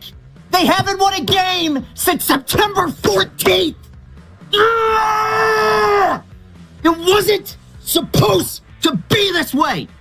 Damn it. Stop me. I'm a nice guy. Things are great in Motown. So, I don't believe him. I don't believe that's a real pain and anger. So I've seen a lot of the responses from Guardians fans, and I don't like the tenor of the conversation. It's been very nice from Guardians fans, and it's been a lot of, you know, we understand the pain. We've been through this with our teams in Cleveland. It's like I don't feel like having a pity party for the team that we're kicking their ass. Like, why are you bothering to go over there and be nice to this guy? Like, he's been doing this bit for a while now, right? I've seen the videos over the last few years. I don't know how long he's been doing it. I haven't. They've come up, they just kind of show up or whatever. They haven't, especially last year in the playoffs, but they've been more populated because of this 6 games in 2 weeks. But I don't believe him. I don't believe him at all. You believe that this is real? No, that sounds like Mitch. How does that sound? I don't believe it. I've way? never seen you mad. And when you get mad, that is one of the things I made sure to not have on the show. You don't realize when you do this, when you try to act mad, you'll go, you do that. You will growl. Yeah, I've seen you growl. Yes, you do. I do not. Off air, you've growled. Yes, you have. That's out of frustration. I would never do that on the air. So he's doing a Tim Robinson character. I'm mad. Yeah. They told me that at a dinner. That's what he sounds like. Plus, did he say that Tarek Skubal's his favorite Tiger ever? He did say that, and that's where he loses all his credibility with me. He's supposed to be this longtime Tigers fan, and Skubal's his favorite Tiger. I mean, Skubal's been good for 2 years. Yes, I'll give him that. There's a lot of good Tigers out there, man. I said, like, if you're... There's been recently this guy, 30s, Miguel Cabrera. Have you heard of him? How's it not him? I mean, you could even say Victor Martinez if you really wanted to. Was a great pool, you could say J.D. Martinez if you really wanted to. Prince Fielder, Justin if you wanted to. Prince Fielder, Cecil Fielder, Travis Fryman, Bobby Higginson, Bobby Thigpen. He's a Tiger, right? I think it's a White Sox. Sparky Anderson. Might have been both. Yeah. Sparky Anderson, Jim Leland. Jim Leland's a man. Yeah, what was this guy talking about? I don't believe him at all. All right, he did concede, though, that Jose Ramirez is the most valuable player as opposed to Aaron Judge. Boom. And, all right. And this guy from last night's Mariners-Rockies game, this is courtesy of Root Sports in Seattle. Fly ball to right field! Number 60! Your MVP moment, Cal Raleigh! A catcher has hit 60 home runs! He is the 4th player to do so, the first non-Yankee. Is he the MVP this year over Judge? I would like to say yes. Is he the I don't want to see favorite now? Aaron Judge win the MVP. Well, they're tied now in a lot of the sports books that I'm seeing, which is like him being the favorite because Judge has such a leg up being a Yankee and past MVP. He's got how many 50 home run seasons now? I think it's like Judge and Babe Ruth and Barry Bonds. They're the only ones that have that multiple 50 home run seasons. Doesn't it feel, though, because of their season and him getting to 60, now that's going to carry all the weight? If Cal Raleigh had 50 home runs, he would not be the favorite. He would not even be tied with Aaron Judge. It took him getting to 60. And then remember when Judge hit 62 or whatever a few years ago, and they were like, well, he's the real home run king now. It's impossible not to. Cal like this Raleigh guy. could get to those same numbers. He's got 4 more games to do it. As long as he plays for the Seattle Mariners, as long as he's not a Yankee or a Dodger, it's impossible to not like this guy. He looks like every dude you drank with in high school. Yeah. He looks like he's about to tell you a really off-color, dirty joke, or has just given you a bunch of them and you're laughing. He had the great home video during the home run derby of him when he was a kid saying he wanted to win the home run derby, and then he did it. He's a hoot. Yeah. He also stole one of the major league lines last night, but we might get to that later on in the show. That's fun. Finally, somebody said Alan Trammell as well. Yeah, that guy we played earlier, he's full of it. It's ridiculous. Clucks. Finally, this from the Giants locker room yesterday. The New York Giants, not the San Francisco Giants. This is Dexter Lawrence talking about the move of the Giants going from Russell Wilson to Jackson Dart. This is, I was going to say earlier, this was the move in the Giants locker room of Dexter Lawrence talking about the move here. As got Ken talking on the mic, not talking on the microphone here, but he's like motioning here. Here's the clip. That ain't my call, honestly. He's my quarterback now, so I'm gonna be by his side and roll with him to the end. Sounds thrilled that Dart's the new QB1. You don't like that, yeah. A lot of belief. He does not like that and guy. obviously, those guys, whenever, we talked about this with Joe, and I don't know what the Browns, how they're feeling about Dylan Gabriel or Shedeur Sanders. I have no idea. And anything guys say at training camp does not compute till once we get into the thick of the season. But it's pretty obvious how most veterans feel about young guys taking over. Yeah. Because they know what the rest of the season is. It's September 24th yesterday, and Dexter Lawrence the season's already a waste. Season's already now. It's going to be up to Jackson Dart to change that. I would love, Kenny, I would love to go back to when Baker took over, and I know it was a different situation, right? Because you talked about the injury. Good point. To Rod Taylor, but I would love to go back and listen and see if we could really believe that they believed in Baker or not. Would be very interesting. Man, just think about it. If Dylan Gabriel was starting and somebody, not Miles, because Dexter Lawrence isn't the star Miles is, but if Shelby Harris gave that answer, how would we be feeling about all this? That would not be a good feeling. That's a terrible feeling. I'm sure Shelby would be pissed. He'd be like, That's it for about last night. Be so mad. Now Mitch thinks that we're playing his voice. You do a growl thing. You do, I'm so mad. You've done that. I know I've done that off air. I don't believe I've done that on air once. I didn't say you did it on air. I say you do it off air. There's lots of things we do off air that we bring on the air. Well, there you go. Like Lyman and I getting in a very nasty argument right before the show today. And then you leave in the room an hour later. I did that on the air. It was fun. Zack Meisel is going to join us at 9:01 this morning. Marry Kay Cabot in just over 20 minutes. So we got some Guardians baseball and we have some Browns football. And by the way, it's not the first or last time that I'm going to say Jason Lloyd is full of crap, except this time it's about a quarterback. I didn't mean for that to rhyme. 8:01 on the Fan. All right, Anthony Lima for Fanatics Sportsbook in this football season. Where else would you rather be than with Fanatics Sportsbook? Why do I say that? Because the home of fair play. People are starting to get it now. I'm seeing the numbers, and fair play has taken over, and it's got every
right here on 92.3 The Fan. From the University Hospital Sports Desk, I'm Jeff Thomas.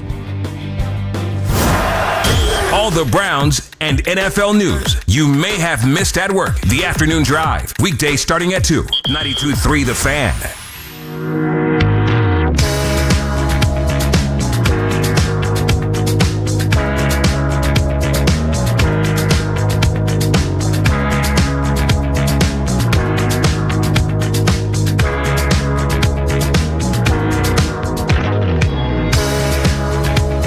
Welcome back to the show. Mary Kay Cabot. She'll join us at 8:21. We'll talk Guardians coming up. You can bet your sweet butt cheeks on that one. Hi. Is Jose Ramirez the greatest Guardian ever? 216-474-92. Did the Guardians make a deal with the devil? I hate you right now for that. God, I hate you. You said it was hack, and then you brought it up. You said it was hack. You had me so mad earlier in the day. I know it didn't happen on the air, but I did record how pissed Ken was. He was pissed. He was outraged. I'm mad. Oh, man. Detroit, the wheels have fallen off. I'm frustrated.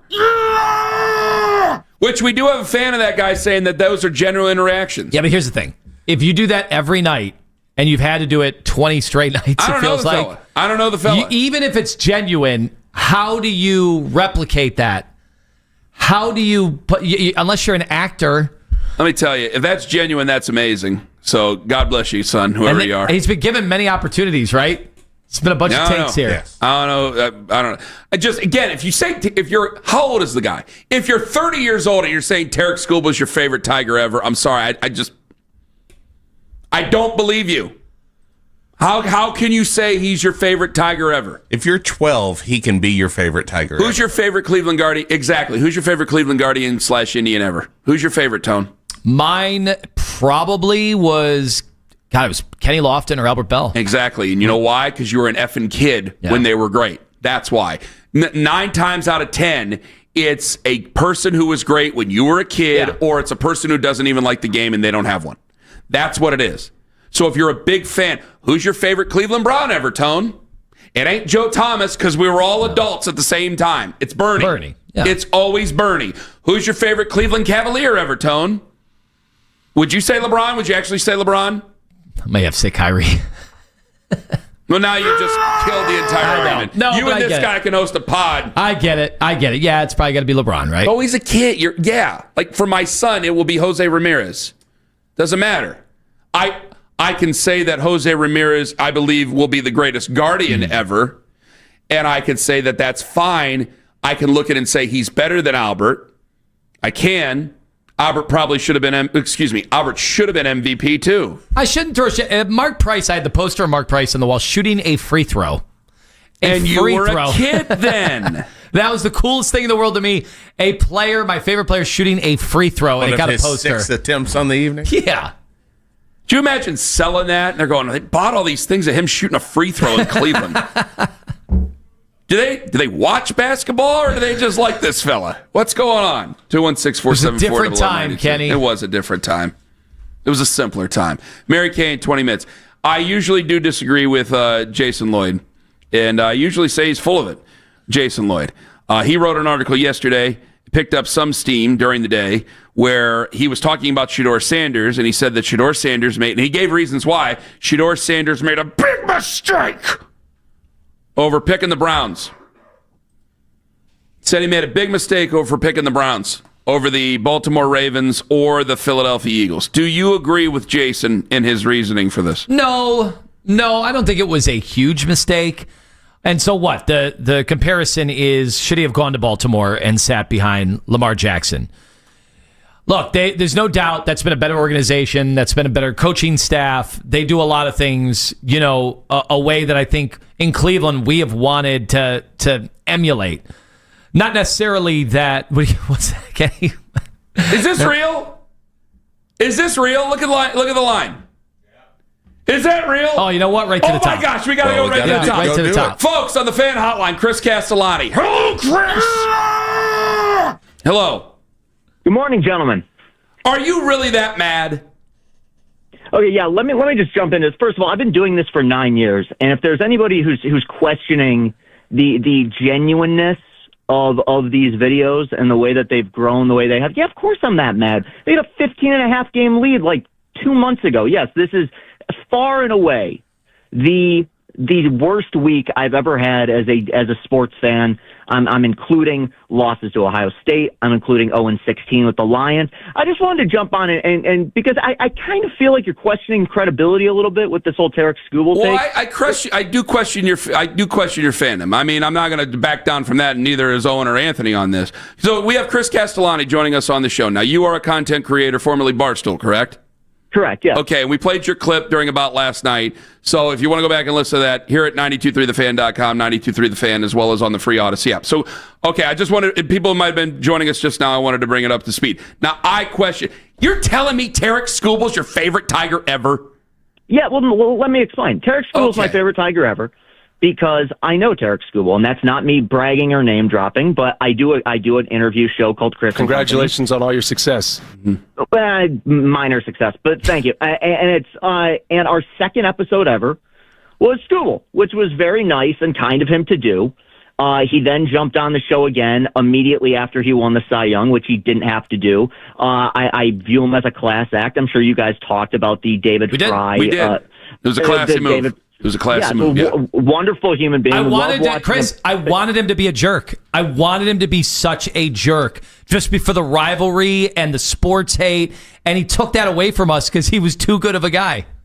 No, he's a sweet guy. He's done a lot of kind things for the city, a lot of kind things for me personally. I never said he's the greatest Tiger of all time. I would not put him ahead of Miguel Cabrera. I would not put him ahead of Verlander. In fact, there's been many an instance in which people have tried to pin him against Verlander because at various times in their careers in Detroit, best pitchers in the world. I've often pushed back on the idea that he's better. Verlander pitched 251 innings in a season. So on a personal level, Tarek is my favorite of all time. I'm aware of the contract situation, everything, and what the future's going to hold. But yes, Tarek's my favorite. I also, as a content creator for this team, view this current era of Detroit Tiger baseball. I hold it a little bit closer. It's something that's a little bit more a part of my life than it was when I was 11, 12, 13 years old watching Verlander throw complete games. That's my stance on it. I've never heard a guy growl on the radio or on a content creation, on a video, when he was angry, though. So that's real? Kenny gets really red-faced. Yeah, but I don't growl. I can promise you, and I think that anybody who's been following me for more than a month can attest to this. I promise you it's real. Here's the one thing I will say is once the video's over, it's in the trash. It's done. That's my catharsis. You don't redo it. I don't go. It's one take and I'm done. I don't go the rest of my night. I'm not in the line getting my coffee the next morning like screaming at somebody. I crumple it up. I throw it in the trash. It's done. Move on. Now it's been tougher with this most recent series, admittedly, in these most recent games, but it's not a permanent anger that exists over the next month, 2 months, though. I don't know. This offseason's looking like it might be a rough one, but that's beside the point. Well, I guess I got to stand corrected then. If this is the truth, I'll take it back. Chris, I didn't know it was 9 years. I'd seen your videos for a while now, but I didn't know it was dating back 9 years. So let me ask you this. Because you might be compromised a little bit because you have this relationship with the two-time Cy Young Award winner. When he does an all-time gaffe, and he's done this before, but he snaps the baseball through his legs, but yet you have this relationship with him. You can't crush him like you would any normal idiot pitcher that would try something like that with the stakes as high as they are. So that's a good point. What do you say when something like that goes down? I said it in the video last night. What I said was this streak, this run, this collapse. I feel like every gaffe or every collapse in sports has a defining image. That will be the defining image of this collapse. In the same way, I think I used this analogy last night. Dan Orlovsky running out of the end zone, being chased by Jared Allen in 2008. That's the defining image of the Lions' 0-16 season from that year. When people think of this collapse and what's happened to the Tigers, it's that play that's going to be played on a loop. I think it stinks because if there's one guy who kind of doesn't deserve it, it's the guy who's been probably the best pitcher in baseball for the last 2 years. But it's undeniable that moment is going to linger in the in Detroit sports as an all-time moment for a long time. I got more questions here. Chris Castellani joining us here on the show. Well, now I'm going to turn it into an interview because now I got other things. So what if Tarek Skubal takes the money and runs? What are you going to say about him then? I'll be angrier at ownership than I will be at him. The fact is, it's the same thing that he's a Scott Boras client, and Scott Boras clients are very consistent. He'll go where the money is, and I think that money will probably be in New York or LA or one of these big markets that has, that we've seen take a million different players over time. It's hard for me to get mad at any player, whether they play in my team or not, for choosing the situation that they think is financially best for them and their family. This is a guy he's got a wife, he's got children. I'm not going to knock anybody for Chris, making Jose Ramirez had all those things, and he stayed for less money. Big-time hometown discount. Stayed for less money.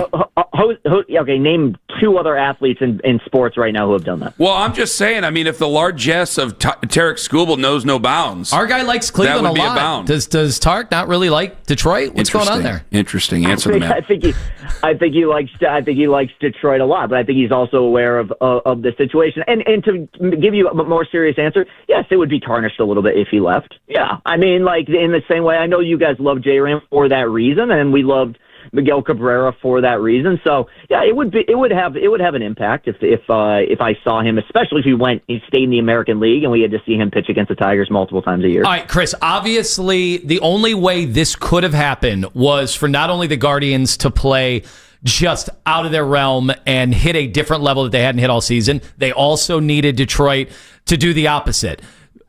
Is part of you a Detroit fan? Are you putting this all on the Tigers? Are you giving the Guardians credit? Do you think this is fluky by the Guardians? Are you going to tell everybody that the Guardians are just going to flail away and lose quickly if it's a wild card or whatever in the postseason?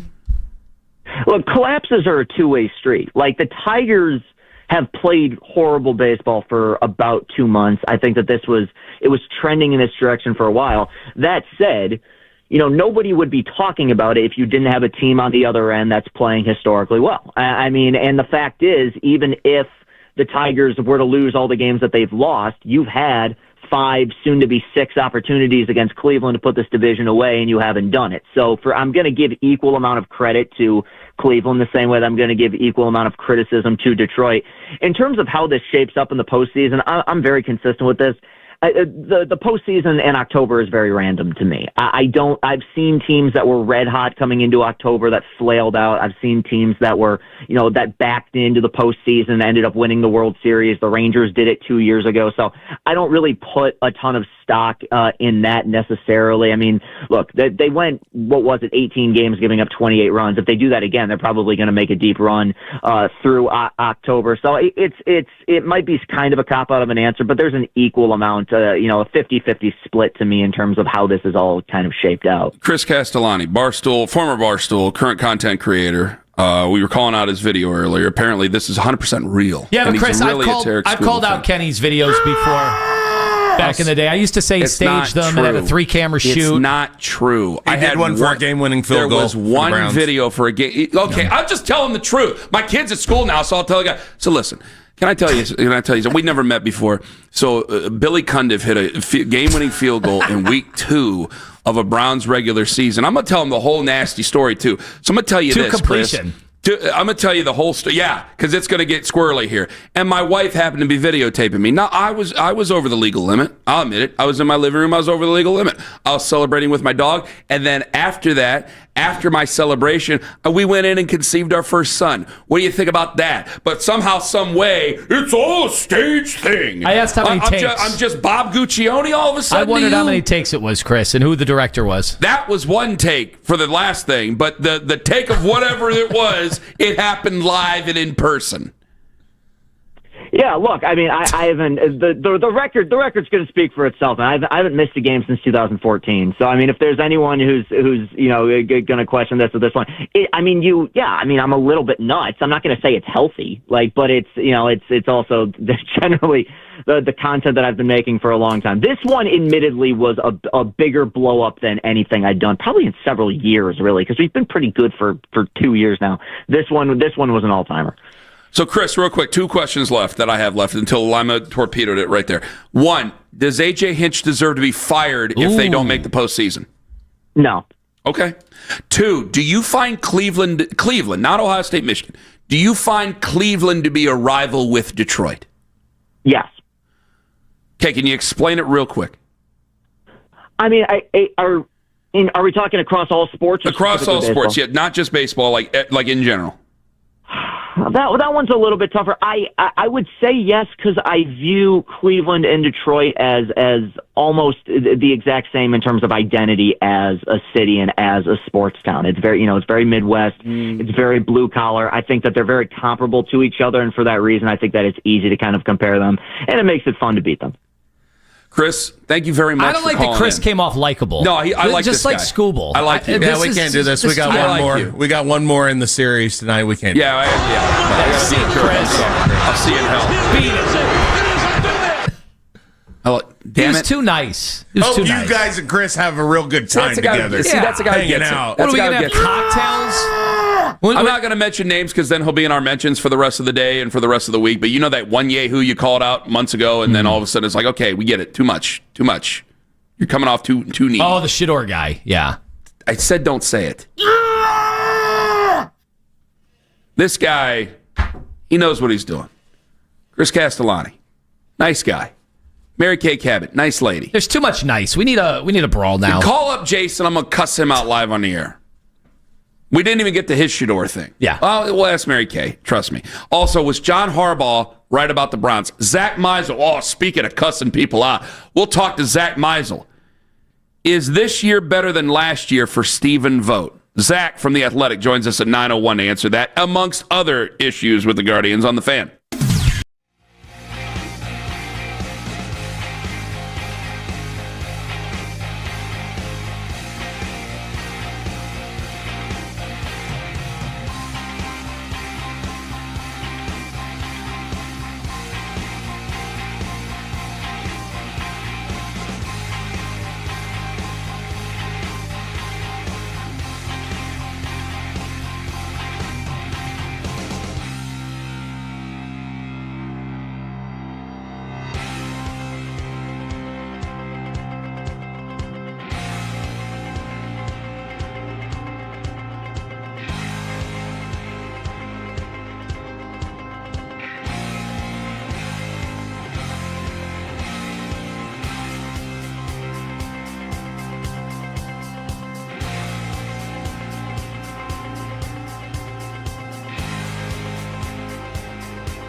Time to replace your roof? The smart move. Get a free roof and attic inspection plus flexible financing. The genius move? Working with Home Genius. Expert guidance, personalized service. Call Home Genius Exteriors at 855 the letter U, the letter R, Genius.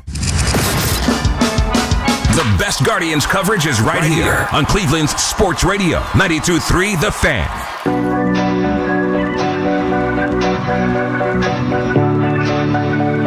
Back at the Fan. Get back to the Gardos coming up. Browns taking on the Lions. Somebody in this room said if the Guardians win tonight, it's a must-win for the Browns on Sunday. We'll talk about that later on. Right now, joining us on the Fan Hotline, Mary Kay Cabot, as she does every Thursday. Hello, Mary Kay. Hey, guys. How you doing? We're doing well. Sorry we're a little bit late. We were talking to our now friend. We're friends with the guy now, Chris Castellani from Detroit. That's what radio does. It still brings people together in 2025. Mary Kay, big game coming up on Sunday. But let me ask big picture. Is it possible this rookie class, like, I don't know how many games this team's going to win, right? Like, if they win like 10 games, everybody's staying. But could this rookie class save Andrew Berry's job? Well, I don't think Andrew Berry was on the hot seat to begin with, so I really don't think that he needed to have his job saved. I think that Jimmy Haslam kind of made it clear at the owners' meeting and maybe other places that they're looking at next year's quarterback draft as one that could really get things turned around for them. So I don't think Kevin or Andrew are on the hot seat this year, and I think that this draft class really is going to be amazing. So I just think it's the beginnings, as I have said before, of Super Bowl window 2, and I think you're seeing that on the field now. Super Bowl window 2. Can you explain? Because you said that to us last week, and boy, that was met with some heavy pushback. Not by us, Mary Kay, we love you, but we had to ask that question. Go ahead. Well, they were in their Super Bowl window over the last several years. It kind of came to sort of an end last year, I would say, when it became apparent that the whole Deshaun Watson thing wasn't going to work out and they didn't have the quarterback they needed to get there. So now they have to transition into Super Bowl window 2, and that's what they're doing right now. And that's what this class is all about. And that's what any acquisitions they have made in the offseason are about. And then when they get the quarterback, whether it be Dylan Gabriel or Shedeur Sanders or whoever it is, or whoever they draft in April, then they will be firmly in their Super Bowl 2 window, or at least headed to that point. And that's what this is all about. It's this class, this very large and talented class, is the foundation of the next wave of trying to get to the Super Bowl. If the Browns hadn't have improbably come back in the final 3.5 minutes against what was supposed to be a Super Bowl contender in Green Bay, is Joe Flacco starting this week at Detroit? It's hard to say. I'm sure they would have had to really given it some serious thought about turning it over to Dylan. And as I have mentioned before, it's not just about what your veteran quarterback is doing. It's about, is your rookie ready? And I think there's a lot of wisdom, at least in this organization right now, to letting the young quarterbacks sit and learn and figure out what an installation is like, pour over the game plans and see how that goes, so that you can know how to prepare for a football game. And sometimes just doing that for 3 or 4 weeks, just simulating being the starter, can get you ready for your opportunity. So I think that's part of it. I think they want Dylan to go through a few more weeks of what it actually takes to get out there and do this. And then, of course, you're dealing with some very, very good aggressive defenses. You're dealing with travel. You're dealing with the road. You're dealing with a trip to London. You're going into Pittsburgh. So there are a lot of factors involved here. Mary Kay Cabot joining us on the Fan Hotline. What's going to help Joe see it better? Because I don't know. I know a lot of people are starting to blame the offensive line. People are trying to blame Kevin's play calling. I'm going, well, first off, Joe's a veteran. He's supposed to be able to handle such those things. Second of all, they're not taking enough shot plays. Well, a flea flicker with Isaiah Bond wide open is a shot play and a half. So I don't want to hear any of that. I just didn't think Joe was seeing the field that clearly on Sunday, and I think this is maybe the second game in a row. What's going to clear things up for him? Well, I do think it was the second game in a row where he missed some things. So I do think you're right about that. And I think it's going to come with time. I think he needs more time on task with these guys. Remember, this is an overhauled offense. Once again, it's an overhauled offensive line in terms of blocking schemes, back to doing things that they did a couple of years ago. And it's a brand new running game. This was the first week that Quinshon Judkins had practiced fully with the football team. And they're still finding their way. And that's basically it. They're finding their way. And you have to have the utmost confidence in what you're doing out there to be able to make those explosive plays and completions. And certainly Joe and Jerry, they need to get their rhythm. They need to find their mojo together. And I think that will help tremendously. So hopefully they can get that going this week. Yeah, you just wrote a piece about the lack of, I don't know if you'd call it chemistry or what, between Judy, who's supposed to be the number one and the one guy at wide receiver who's a game breaker for the Browns, and Flacco. What are they saying about it? What do you think is your gut instinct on what is holding them back? I just think they need a little bit more time together to get to know each other a little bit better out there on the field. Joe did have sort of a natural chemistry with Amari Cooper, but when you look over the numbers and the stats, two of those defenses, those pass defenses that they played, were really, really poor pass defenses in those final two games. And in addition to that, there were some starters missing when they played in those games. So I think that they've run into some good defenses, especially Green Bay's pass defense was ranked 7th coming into that game, and now Detroit's is really good as well. They're about middle of the pack from a ranking standpoint, but this is a good pass defense. So it's not easy to go out there and learn on the fly and figure things out, especially when you're having issues at your tackle positions. You also have to really trust your protection if you're going to take the time or take that extra split second to try to make one of those explosive plays. You have to know that you're not going to get hit. So this is going to be a tough defense to get right against, but certainly Jerry and Joe, they're going to have to try to do whatever they can. I think some early touches for Jerry would be helpful to keep him really excited, motivated, fired up in the game. But you don't want to force it. You absolutely can't force it. And they have Joe playing a more conservative brand of football so that he's not throwing the picks.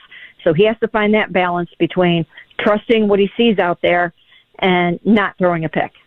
Mary Kay Cabot joining us here on the Fan Hotline. So, well, then I have to go back to something here where if Joe needed more time with Jerry or just needs more time with Jerry, then I guess I have to be critical of the 4 quarterbacks in camp, because I'm looking at a team where, boy, if you had more time, then maybe you're 2-1 instead of 1-2. I mean, every win is pivotal for this football team, and you probably beat the Bengals had they had been more on schedule, because he wasn't that bad. The offense, he wasn't that bad. The offense struggled, and if they had more time, we just have a better record, and we're not as fire and brimstone with this team. Well, I agree with you on that. I mean, hopefully for the Browns, they learned the lesson that you don't want to be conducting a 4-way quarterback competition in training camp. You have to know who your starter is. He needs time on task, and you have to go out there and rep it over and over and over with the people that are going to be doing it in the first quarter of the season. Joe didn't have that, and especially he didn't have it in the beginning when he really wasn't slated to be the starting quarterback. They were really more focused on Kenny Pickett and then moving towards Dylan Gabriel at that time. So he was standing around a lot, and he wasn't developing that chemistry and that camaraderie. And now they're paying the price for that a little bit, but they're just going to have to get it as fast as they can. Mary Kay Cabot joining us. I want to ask about that offensive line, which obviously is going to be in flux with the Dewan injury. It seems like Joel Bitonio can barely walk, yet he's out there playing. Meanwhile, Jack Conklin has a little elbow injury that is forcing him to miss games. What is going on with him? Are they going to be able to get him back? Well, the thing with Jack, like Joel, these guys are incredible warriors, and they play so hurt that, I mean, you can't even believe what they have to go through sometimes to get on the field. And we've watched Jack really try to get out there. 2 weeks ago, we watched him practice, getting out there and doing a pregame session in Baltimore to see if he could play. And if those guys aren't playing, then they absolutely can't play.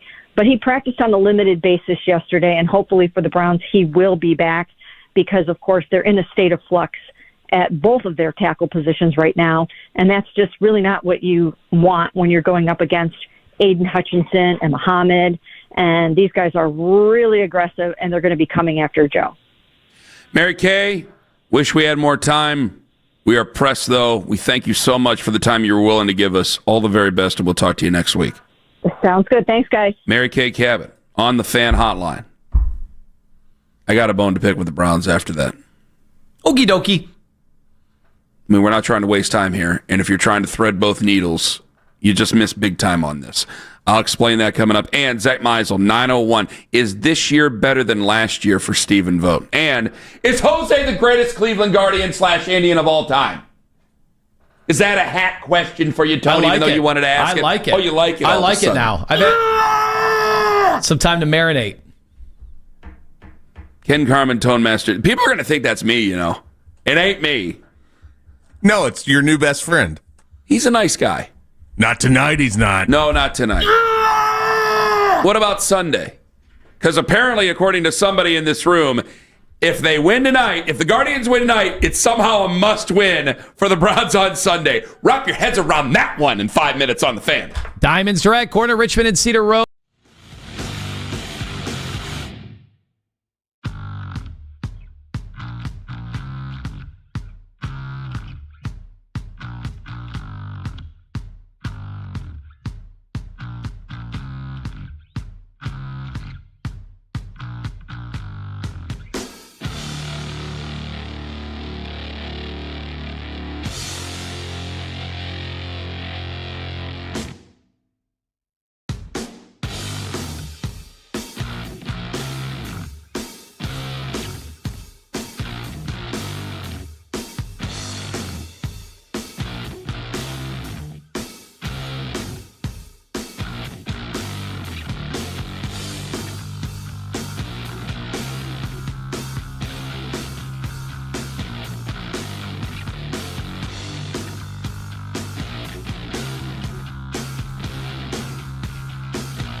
or its mobile app. True North convenience stores and Red Bull are an elite matchup. Get returning players Red Bull Original and sugar-free, first-round pick watermelon, and the newest rookie Red Bull Zero. Score 3 8-ounce cans for $6.50 and save 10 cents off a gallon with a True Rewards app. Available in your favorite app store. Whenever you need to talk about the Browns, we got you covered. We are Sports Radio 92.3 The Fan.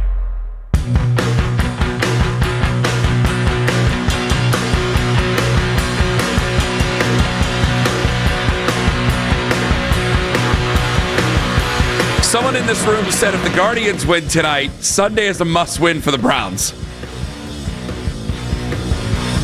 Wrap your heads around that one. Technically, I have my own room. Now the door's open I'll to the shut sausage that damn closet door right now. Then you'd be in your own room.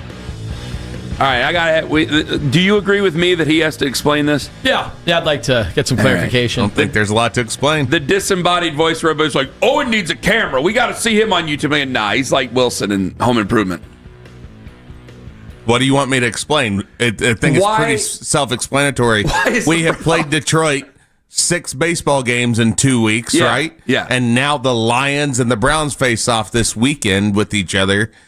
We've got to keep the streak going, man. You got to continue, especially if you end up playing Detroit next week. We've got to keep this rolling. We got to keep rolling right through. Browns, it's time to step up for our city. You count on the Browns to do such a thing? I didn't say I counted on them. So then you can't say it's a must-win. Yes, I can. No, I can say it. I will say it. I did say it, and I'd say it again. Here, I'll say it for you right now. If you can't, hold on. If the Guardians beat the Tigers tonight and end up taking the last 6 in a row over a Detroit team, the Browns will need to continue the streak and make it 7 in a row. But you can't guarantee. You can't. Excuse me. I never guaranteed anything. You can't call it a must-win if you don't have faith in the team to win. No, that's when you do call it a must-win. Is when you don't have faith. They've got to go win this. If I think they're going to win it, I wouldn't even bring it up. But I didn't think they were going to beat Green Bay last week either. And what'd they do? They went out and they played great defense. Fool me against once. a team that. Shame on you. Well.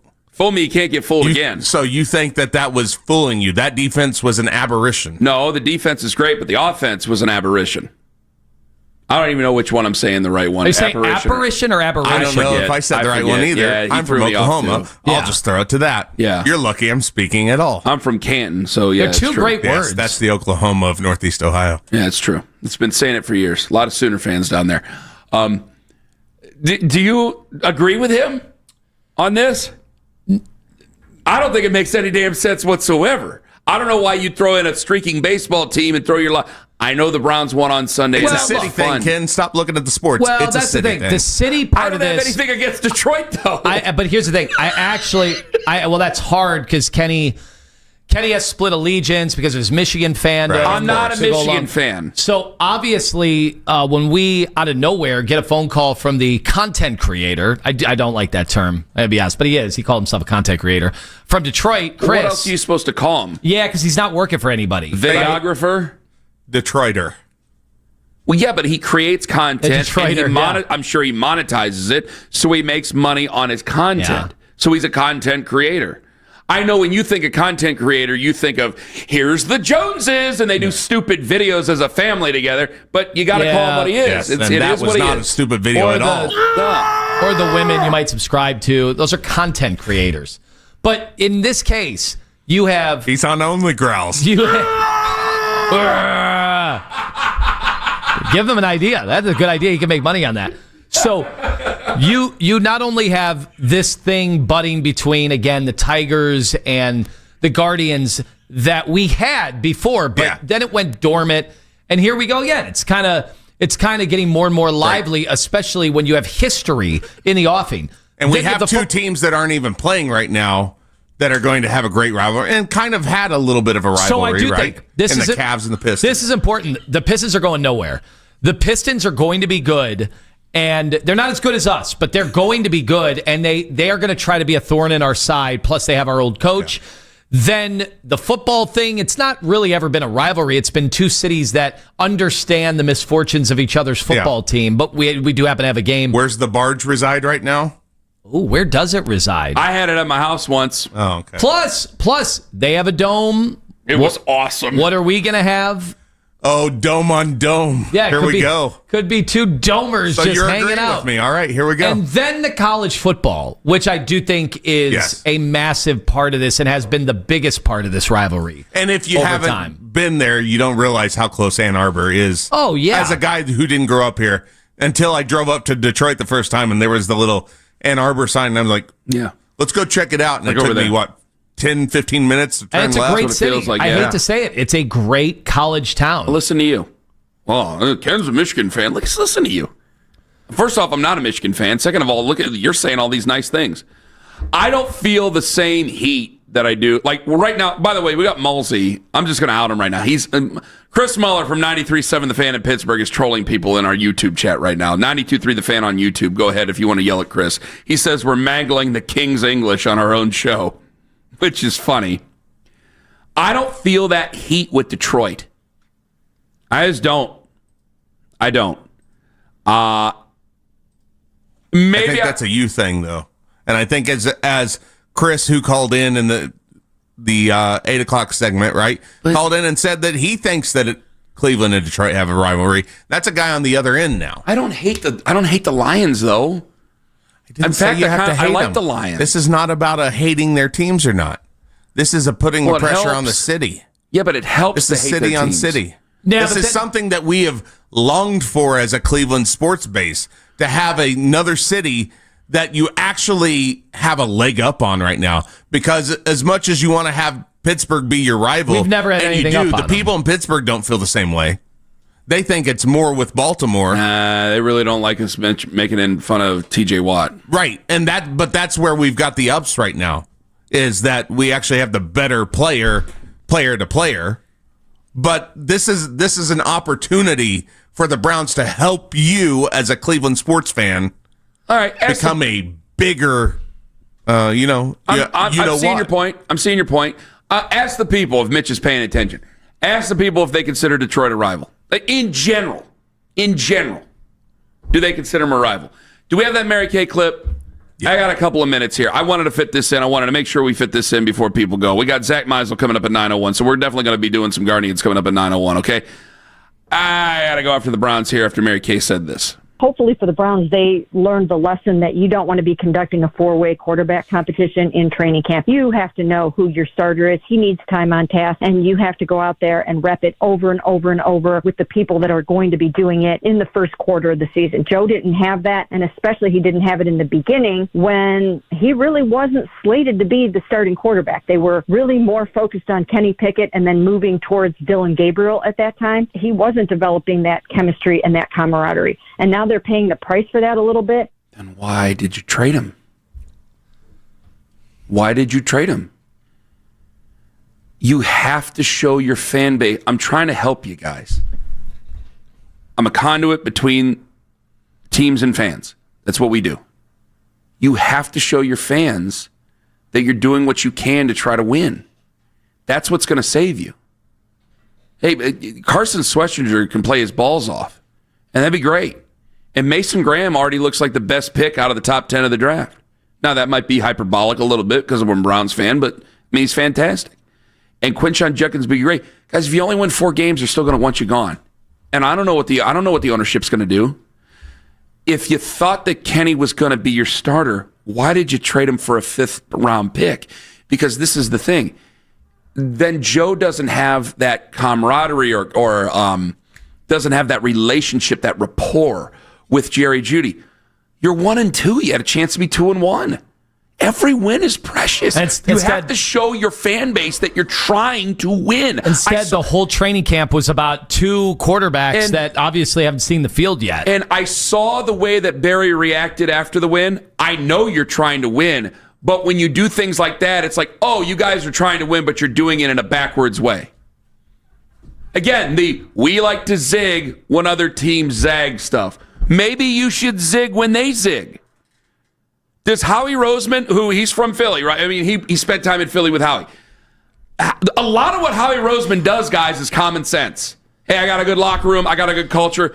Okay, everybody thinks that this guy's a goofball. He fell to me. We're going to take a risk on this guy. Hey, this guy had a hurt shoulder. He's from Iowa.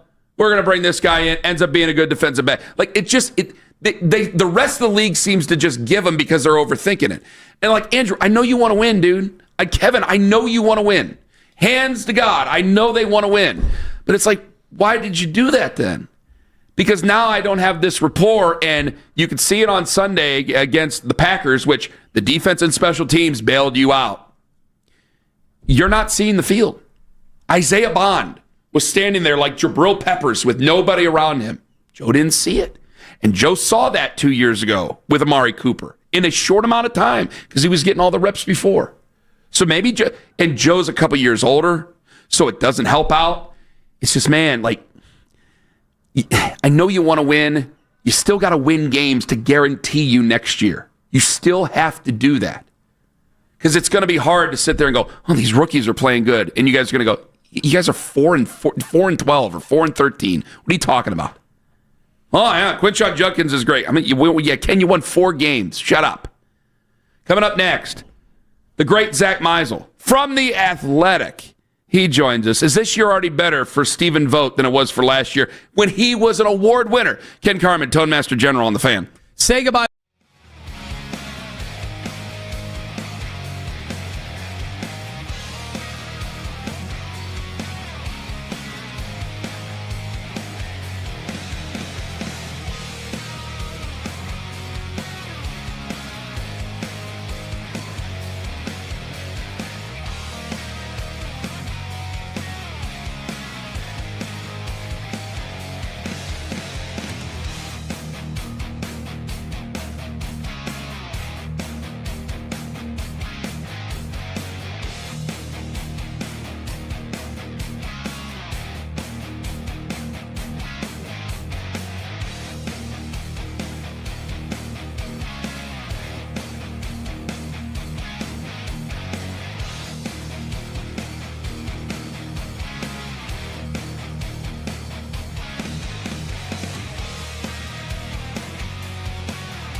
YouTube.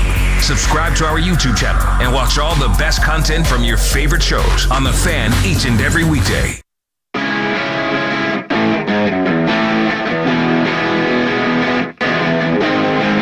Looking for a winner? We can enter the code word athlete at 923thefan.com before 10 a.m. Your chance to win a pair of tickets to the All Cleveland Fest at Globe Iron on Saturday, October 4th, starting at 3 p.m. A huge event celebrating our local athletes, artists, musicians, with all proceeds going to the Greater Cleveland Food Bank. That's athlete at 923thefan.com. Get tickets and info at globeironscle.com. A huge new event center. Kenny. I'm freezing, and I want to put my hood up, and Michael Mann / Keith Britton won't let me put my hood up. Get that hood off. People need to see your face. Our face? Does that make you mad, Let me tell you something. Hold on. Should relax, John Carpenter. Hold on. I'm pretty sure that we don't have an issue with seeing our face. Kenny, I'm going to show. I had people messaging me yesterday. What? This was the clip. I go, Keith, I think the close-ups have gotten a little extreme.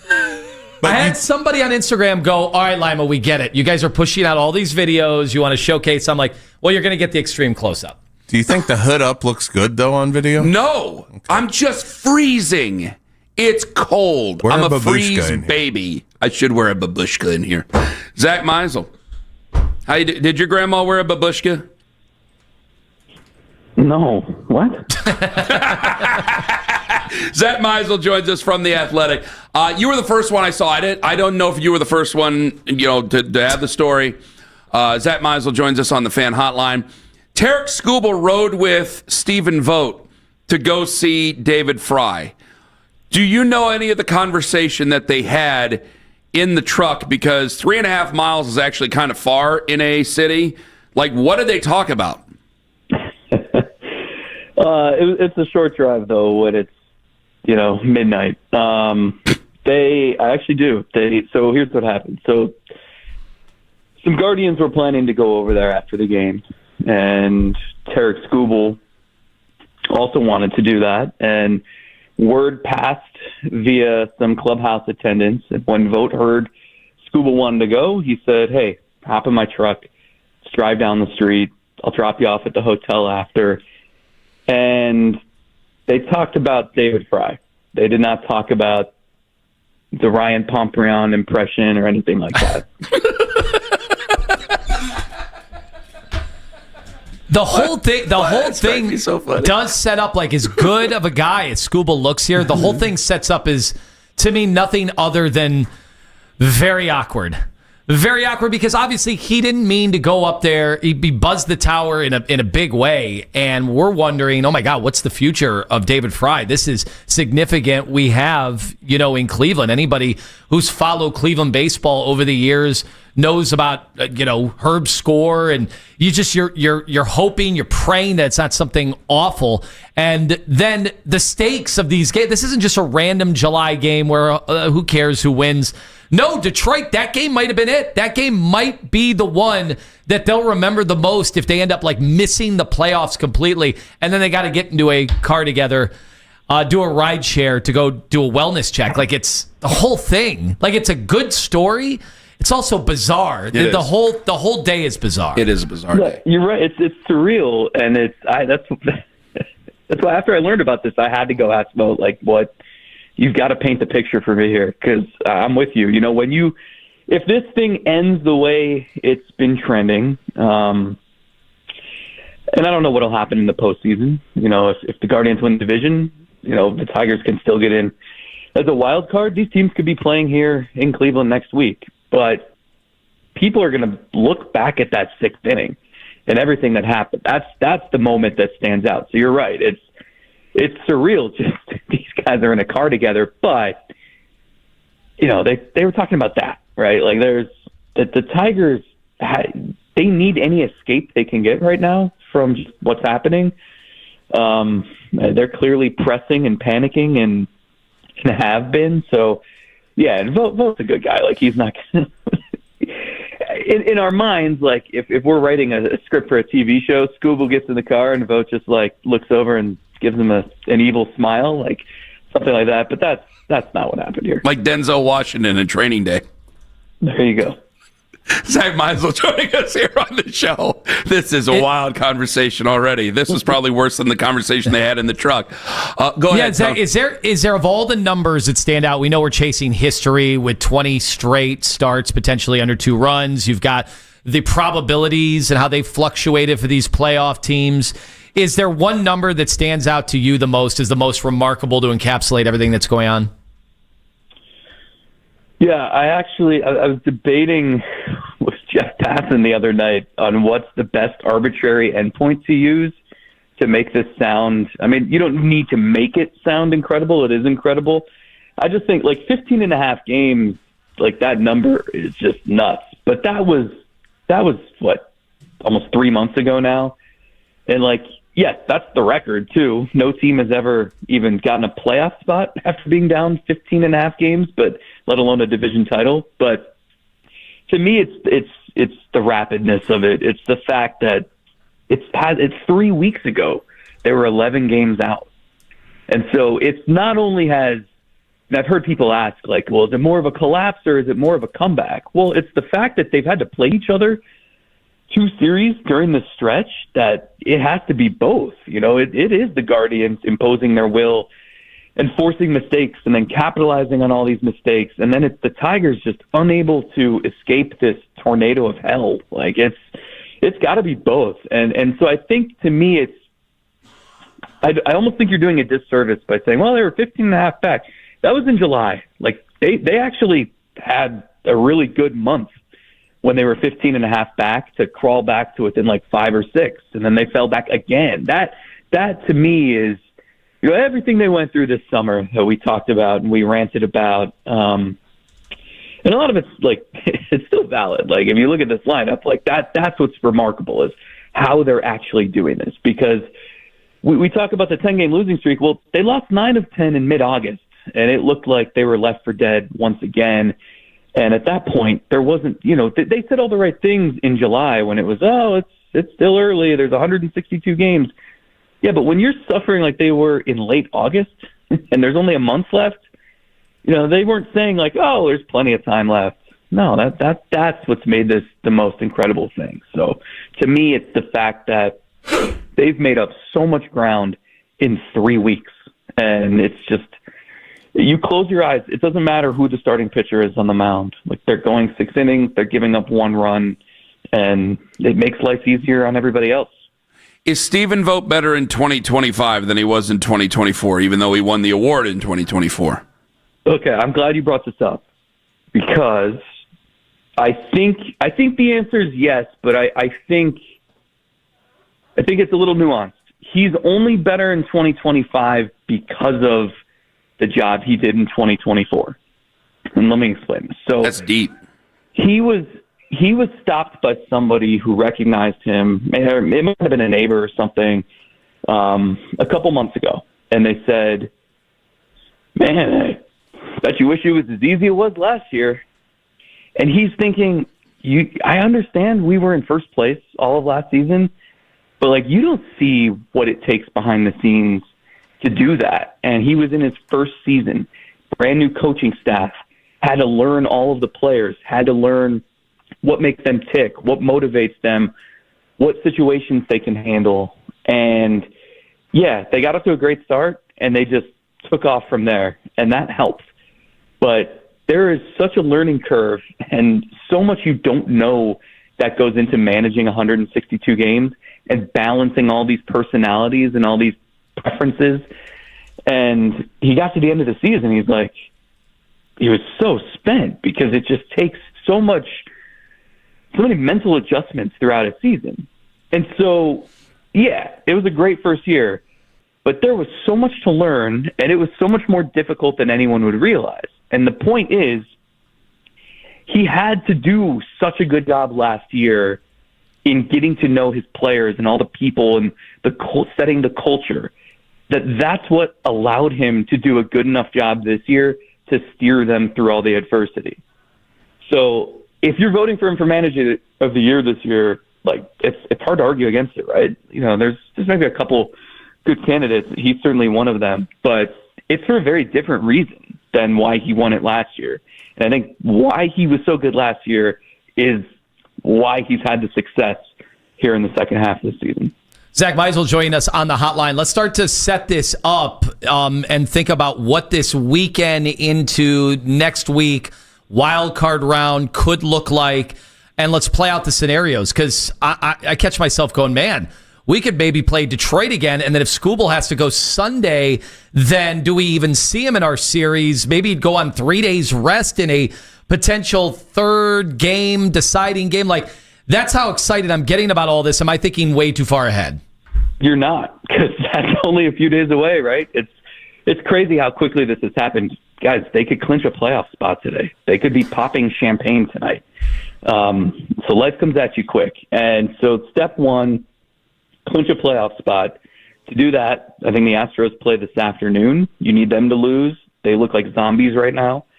And then if you beat the Tigers today, you clinch a playoff spot. And then your magic number for the division would be 1. So you just need 1 win against Texas this weekend. Texas is going to send a corpse of a roster to Cleveland. All their best players are out for the year. Or you need Detroit to lose once. They go to Fenway this weekend. The Red Sox are still trying to win enough games to clinch the number 4 seed, or the number 5 seed. So there's a lot still in motion, but basically if the Guardians just, if they go 3-1 in the last 4, like they're sitting pretty as the 3 seed, they might even be able to go 2-2. So the other thing that you're rooting for, you want the Guardians to win the division, and then you want Tarik Skubal to pitch Sunday. That's the key. So to do that, you might need the Astros to actually pick it up a little bit, and they play the Angels this weekend, who are just atrocious. So if the Astros can beat up on the Angels, stay in that wild card hunt so that the Tigers have to win games this weekend to fend off the Astros, then Skubal pitches Sunday. And if Skubal pitches Sunday and maybe the Tigers get in, the only way Skubal would pitch in the wild card series would be on short rest. So that's the ideal scenario. It's not too far-fetched either. The main point is just wrap up the division as soon as you can, and they can do that as soon as tomorrow. Is Jose the greatest Guardian ever? I really struggle with this because I don't know anything about Nap Lajoie. Like, I see his stats. I've read his bio. They named the team after him. I mean, that's... I'll name the Cleveland Jose's. I don't care. I don't think they considered that a few years ago. But... Well, they couldn't. He wasn't signed to his contract yet, was he? Yeah, it's a good point. Yeah. It could have been the Toronto Jose's. He's going to have a statue. I hope we do the thing where we honor the guy while he's here. Like, I don't know how he wants to spend his entire career here and retire as a Guardian, right? I'd sure hope that the Guardians want that too. I don't need to see this guy at the age of 38 playing one season as a DH with the Marlins. Like, can we make sure he retires in Cleveland? Maybe he gets the statue his last season. And then I think we're going to look up, like, it'd be really cool if he had a World Series ring too, if he was also the guy that helped them end the drought. I think that would cement his status, to answer your question. But yeah, it wouldn't surprise me at all if we look up, even in just a few years, it doesn't even have to be the end of his career. And like, it's not even debatable. It's like, if you look at it right now, I mean, it's crazy. I'm looking at a WAR leaderboard, and he's 5th in WAR in franchise history. All the guys around him, their photos are in black and white. Like, it's, aside from like Bob Feller, it's guys who played in like 1910 and stuff. So he's doing stuff that we've never seen or we haven't seen in a really long time. And it's just the longevity and the consistency, like, they're unmatched. He's playing against guys like Pants and Buttons. Like, that's their names, like, back in the day. Like Home Run Baker. That's one of the third basemen. Boy, we can't do a show without Baker being brought up. Every time. I swear to God. It's every time. I swear to God. Zach, one final thing, because we've had some callers and a lot of people on social media. I've called them losers, idiots. Name calling. I've told That's them a lot what of we things. resorted to. That I will admit, I've gotten down in the dirt. So how would you respond to anybody who says, who cares about any of this? They've got no shot once they play the real teams in the postseason. Ooh. Yeah, I mean, first I would say, explain to me what the real teams are in the American League. Like, there has been no juggernaut this year. The Yankees were really, really good last season. This team still has Bo Naylor hitting 5th and Gabriel Arias hitting 6th. Like I'm alongside all of you who left them for dead numerous times this season. But to me, that's what makes this crazy. It makes it fun. I think sometimes we can just shut up and watch, right? Just go along for the ride. I understand there are some people who say, for the Cavs, wake me up in early June. For the Browns, wake me up in February. And if you're there, I'll care. And if that's your prerogative and that's how you want to follow sports, that's fine. But sometimes we get these moments or these snapshots in time that are just, if you just shut your mouth and enjoy the ride, it's pretty cool. This has been a crazy spectacle. And the reason it's been so enjoyable to follow is because it looked so bleak for so long. In 2017, they won 22 games in a row. That ride was incredible. That team was loaded. The fact that team made history wasn't the most shocking thing in the world. The fact that this team is making history is. And so sometimes, I don't know where this goes, but I'm enjoying finding out. Zach, you're glorious. Thank you so much for the time. He almost went Ferris Bueller there at the end. Life moves fast. Okay. It does. Just stop. I got to go call my grandma and ask about her wardrobe. The babushka. Let me know. Thank you, Zach. Thanks, guys. Zack Meisel from The Athletic, at Zack Meisel on social media. Outstanding from him. I can't get so mad at them when they're just so damn likable. Ken Carman, Anthony Lima. Now, I'm not talking about us. I'm talking about another group of people. It's coming up next on The Fan. It's Anthony Lima for Fanatic Sportsbook.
podcast? You can find us anytime on Apple Podcasts, Spotify, or wherever you get your pods. Catch the full episode, listen by the hour, or jump straight to the highlights. Just open up your favorite podcast app, search our names, and hit the follow button to get every minute of the show. Your way and on your time.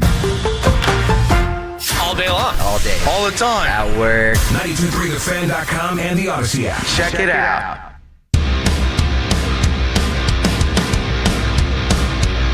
Hello.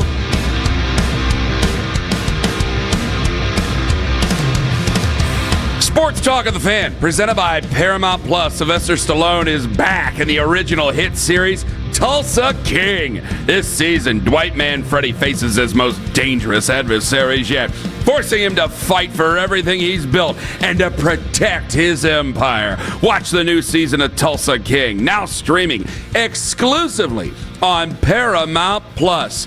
Speaking of Oklahoma, going to talk about Mike Gundy in the podcast a little bit. Not the whole podcast, clearly. I just got something to get off my chest about Mike Gundy. Don't even start. I know where you're going to take it. Don't even start. It has nothing to do with Fox Nation or OAN or Newsmax. I don't want to hear you. All these ex-coaches. Bruce Pearl is another one. Yeah. Be coming to a cable network near you. Is he? I mean, I just assume. Or he might be running. People think he's going to run for Senate. He might.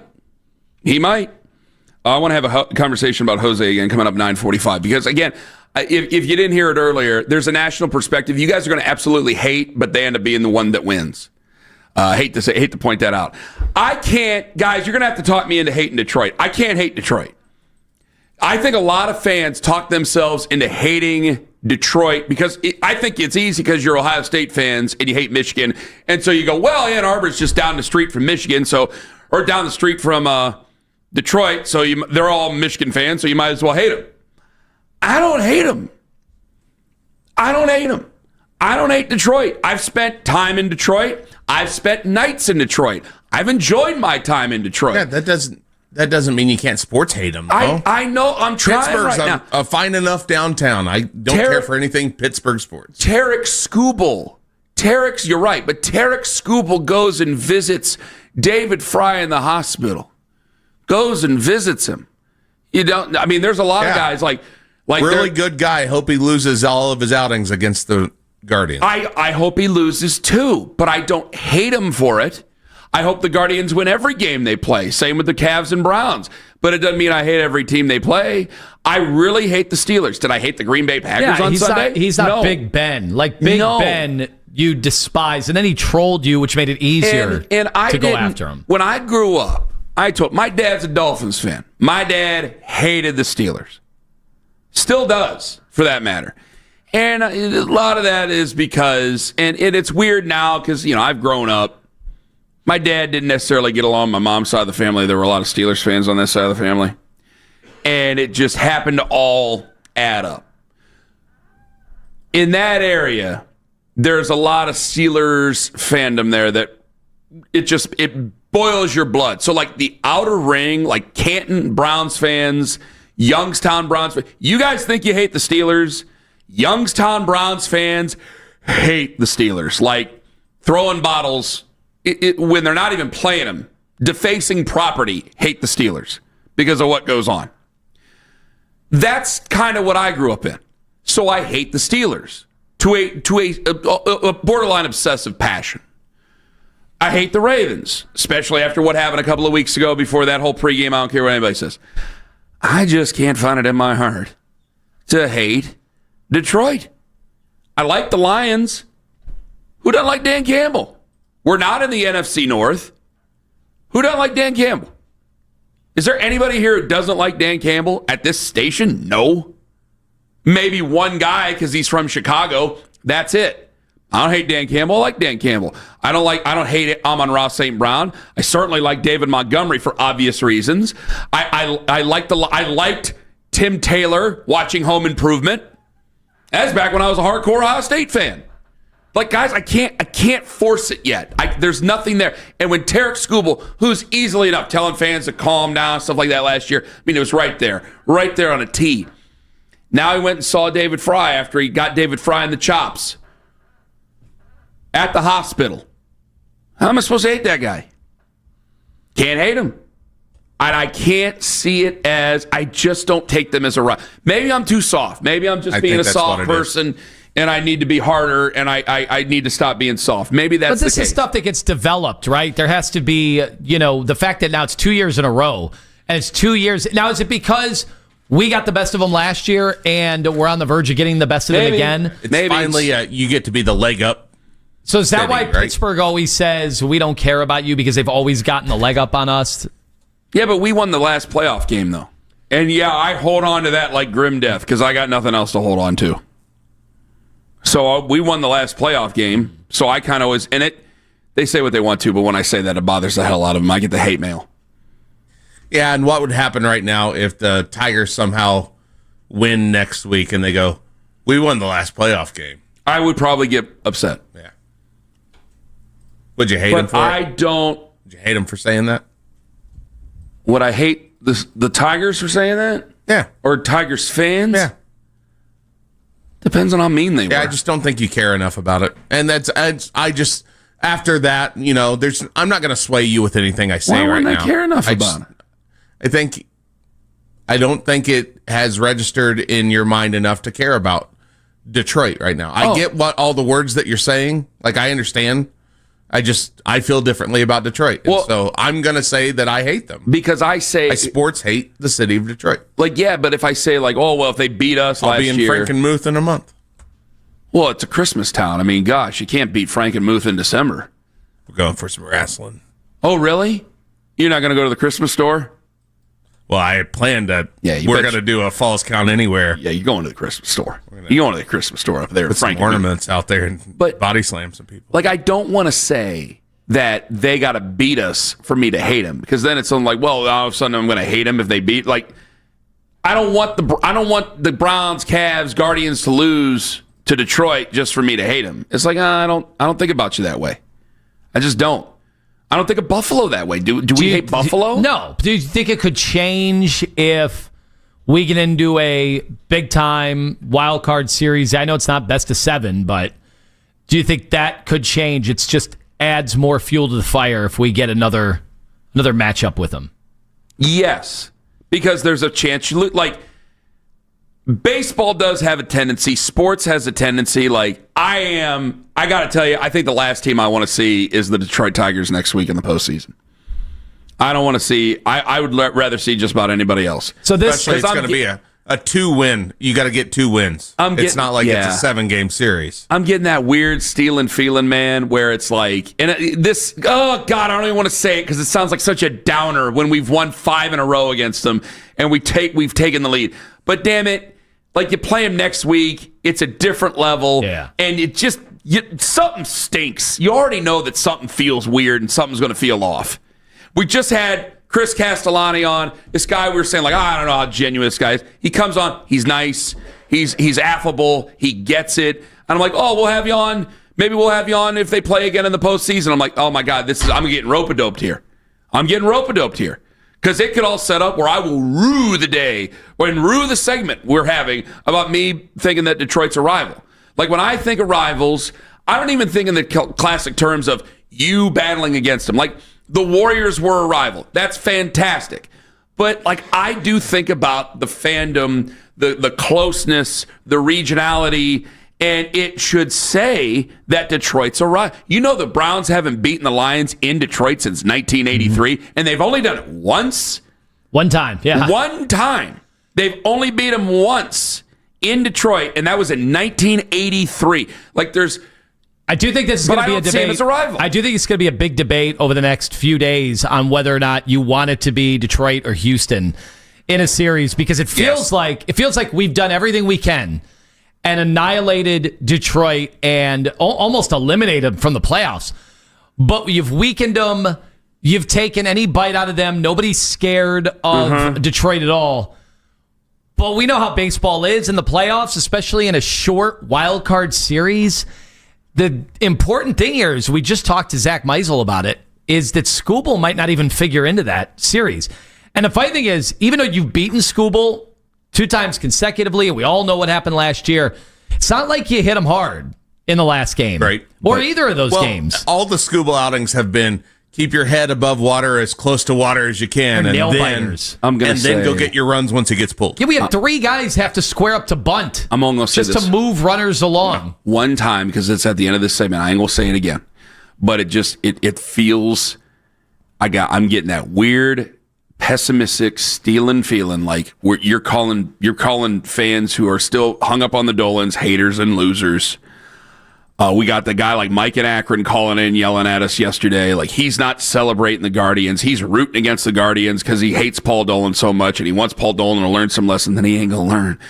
And I'm going, man, if they go out there and they lose next week, this has been an incredible run. Those goofballs will be calling it. And They'll be the first ones in. Your legs are going to get tired from having to kick people in the face. Your legs are going to get tired. I don't want to deal with that. Well, that's why I know those. Well, you shouldn't. I'd take off next week if I was you. You think I was worked up now? I'll be worked up next week. No, because then I can't even get in the fight. I can't even get in the fight. Do you next think those people are rooting against the Guardians? So they can be the first ones in line to do I told you so? Losers, yeah. Yeah, I think there's a certain sick group out there. Then we agree they're losers then. Then you could just come with me and call them what they are. I don't like to call people losers. People in Cleveland that root against the baseball team? Yeah, I think if you're going to act like a loser, you deserve to be called a loser. I mean, this is special what they are pulling off. This is something that we are going to be talking about 30 years from now if they pull this off. And you have a contingent in town that could be rooting against them so they can win an argument. Yeah, you're right. Man. I got to call them losers. That's like the lowest form of fandom. Not in argument stake, but in personal life, they're losers. There's no lesson. There's no lesson learned. Paul Dolan is not going to go, okay, here's all the family's money if they lose this week. Now we'll have a $200 million payroll. It's not going to happen. It's not going to happen. There's no lesson to learn. So you're going to hope that David Blitzer takes over at some point here, but he'll probably still run it like a business, even though Tarek School's contract's coming up, by the way. That might be an opportunity there to make that splash. I told you he'd make a splash once he takes over. But they're not going to learn any lesson, guys. So I don't know what the point of rooting against the baseball team is, other than you just want to be miserable and you can't wait for this sensational football season to continue on. They did win on Sunday. And now, according to Owen, it's a must-win this Sunday. 216-474-0092. All right, I'm going to get to these calls, and I know I'm right in the argument, but I'm going to lose this argument, and it's something I got to be okay with. Ken Carman, Anthony Lima, live on the Fan. KC Roofing. Speaking of Cleveland fans,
win.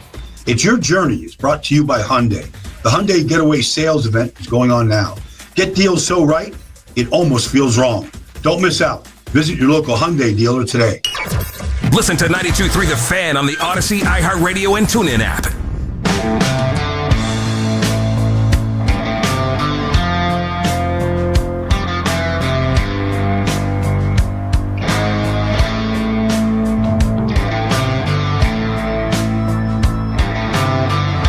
Wild-ass show today. Wild-ass show. Big thanks to Chris Castellani who joined us.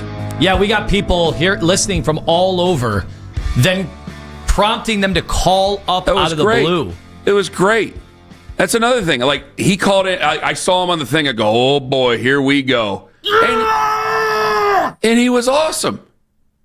He was awesome. So much fun. Such a nice guy. And so as long as we don't have to meet the time, you know what? I'm sure he's a big Red Wings fan.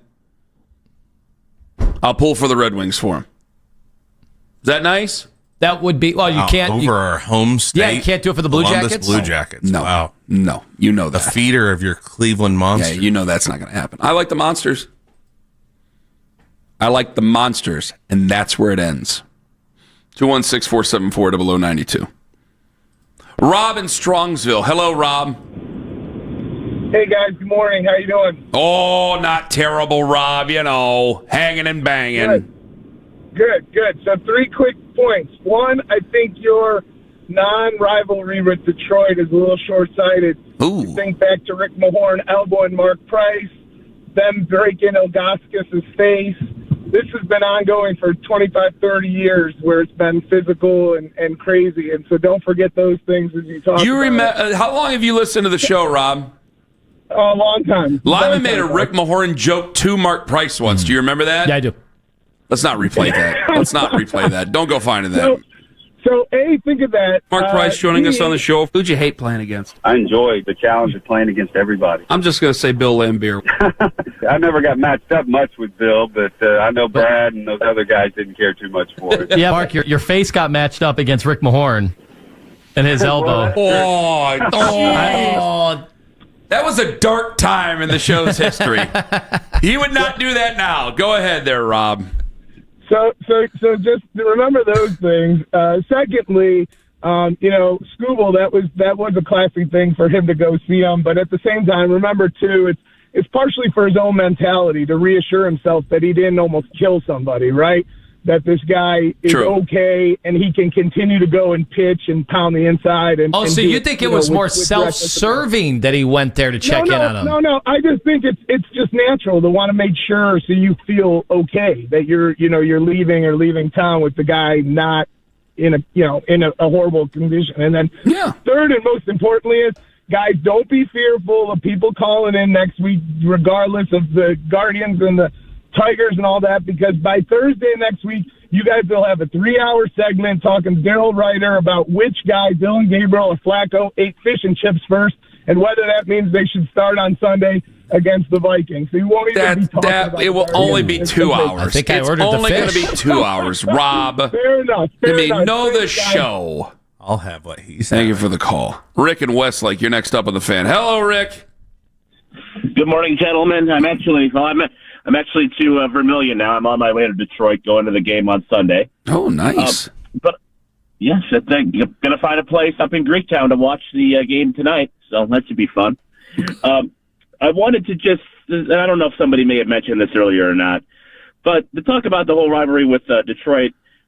How did the NFL screw it up many years ago when they didn't put the Browns and the Lions in the same, not just the same conference, but of course not even the same division? Don't you think that could have had some good carryover to the Ohio-Michigan rivalry, kind of what we have with Pistons and what we have with the Stars and Tigers? I would look at just at the other side of the lake as well. Buffalo and Cleveland might make a good rival there. But you can only have so many teams in it now. But I would tell you what, Rick. I mean, if we were doing it old style and stuff like that, because I know like the Browns went from the NFL to the AFL, and I mean we can give a whole history lesson here that Lima will just actually walk out of the studio on, unless he can troll me on it. But like did we need Houston, or then did we need Jacksonville in the same division as us? Like, did we ever need anything like that? So if you're going to realign everything, and like Seattle used to be an AFC team, if you're going to realign everything like that, that's maybe the way you do it. That's why I think that baseball, if they do realignment, which they've been talking about it here over the last couple of years, I think they have a golden opportunity, because I think that they have the argument there, and Rick, thank you very much for the call. I think they have the argument there where it's like, well, if we make it an every... How many times do they play each other now in the division? 16 times or whatever it is? In baseball? It used to be 19, and then they changed it because of the down to the 12 schedule. now because they've added every team. Bingo. So if you're playing each other 12 times, does it lose its luster if the Pirates are in town 6 times or 6 games a year or anything like that? I don't think it does. So they have a golden opportunity coming up here over the next couple of years. I imagine they'll probably get that pounded out when they get the new TV deal and then after the labor deal coming up in winter of 2026.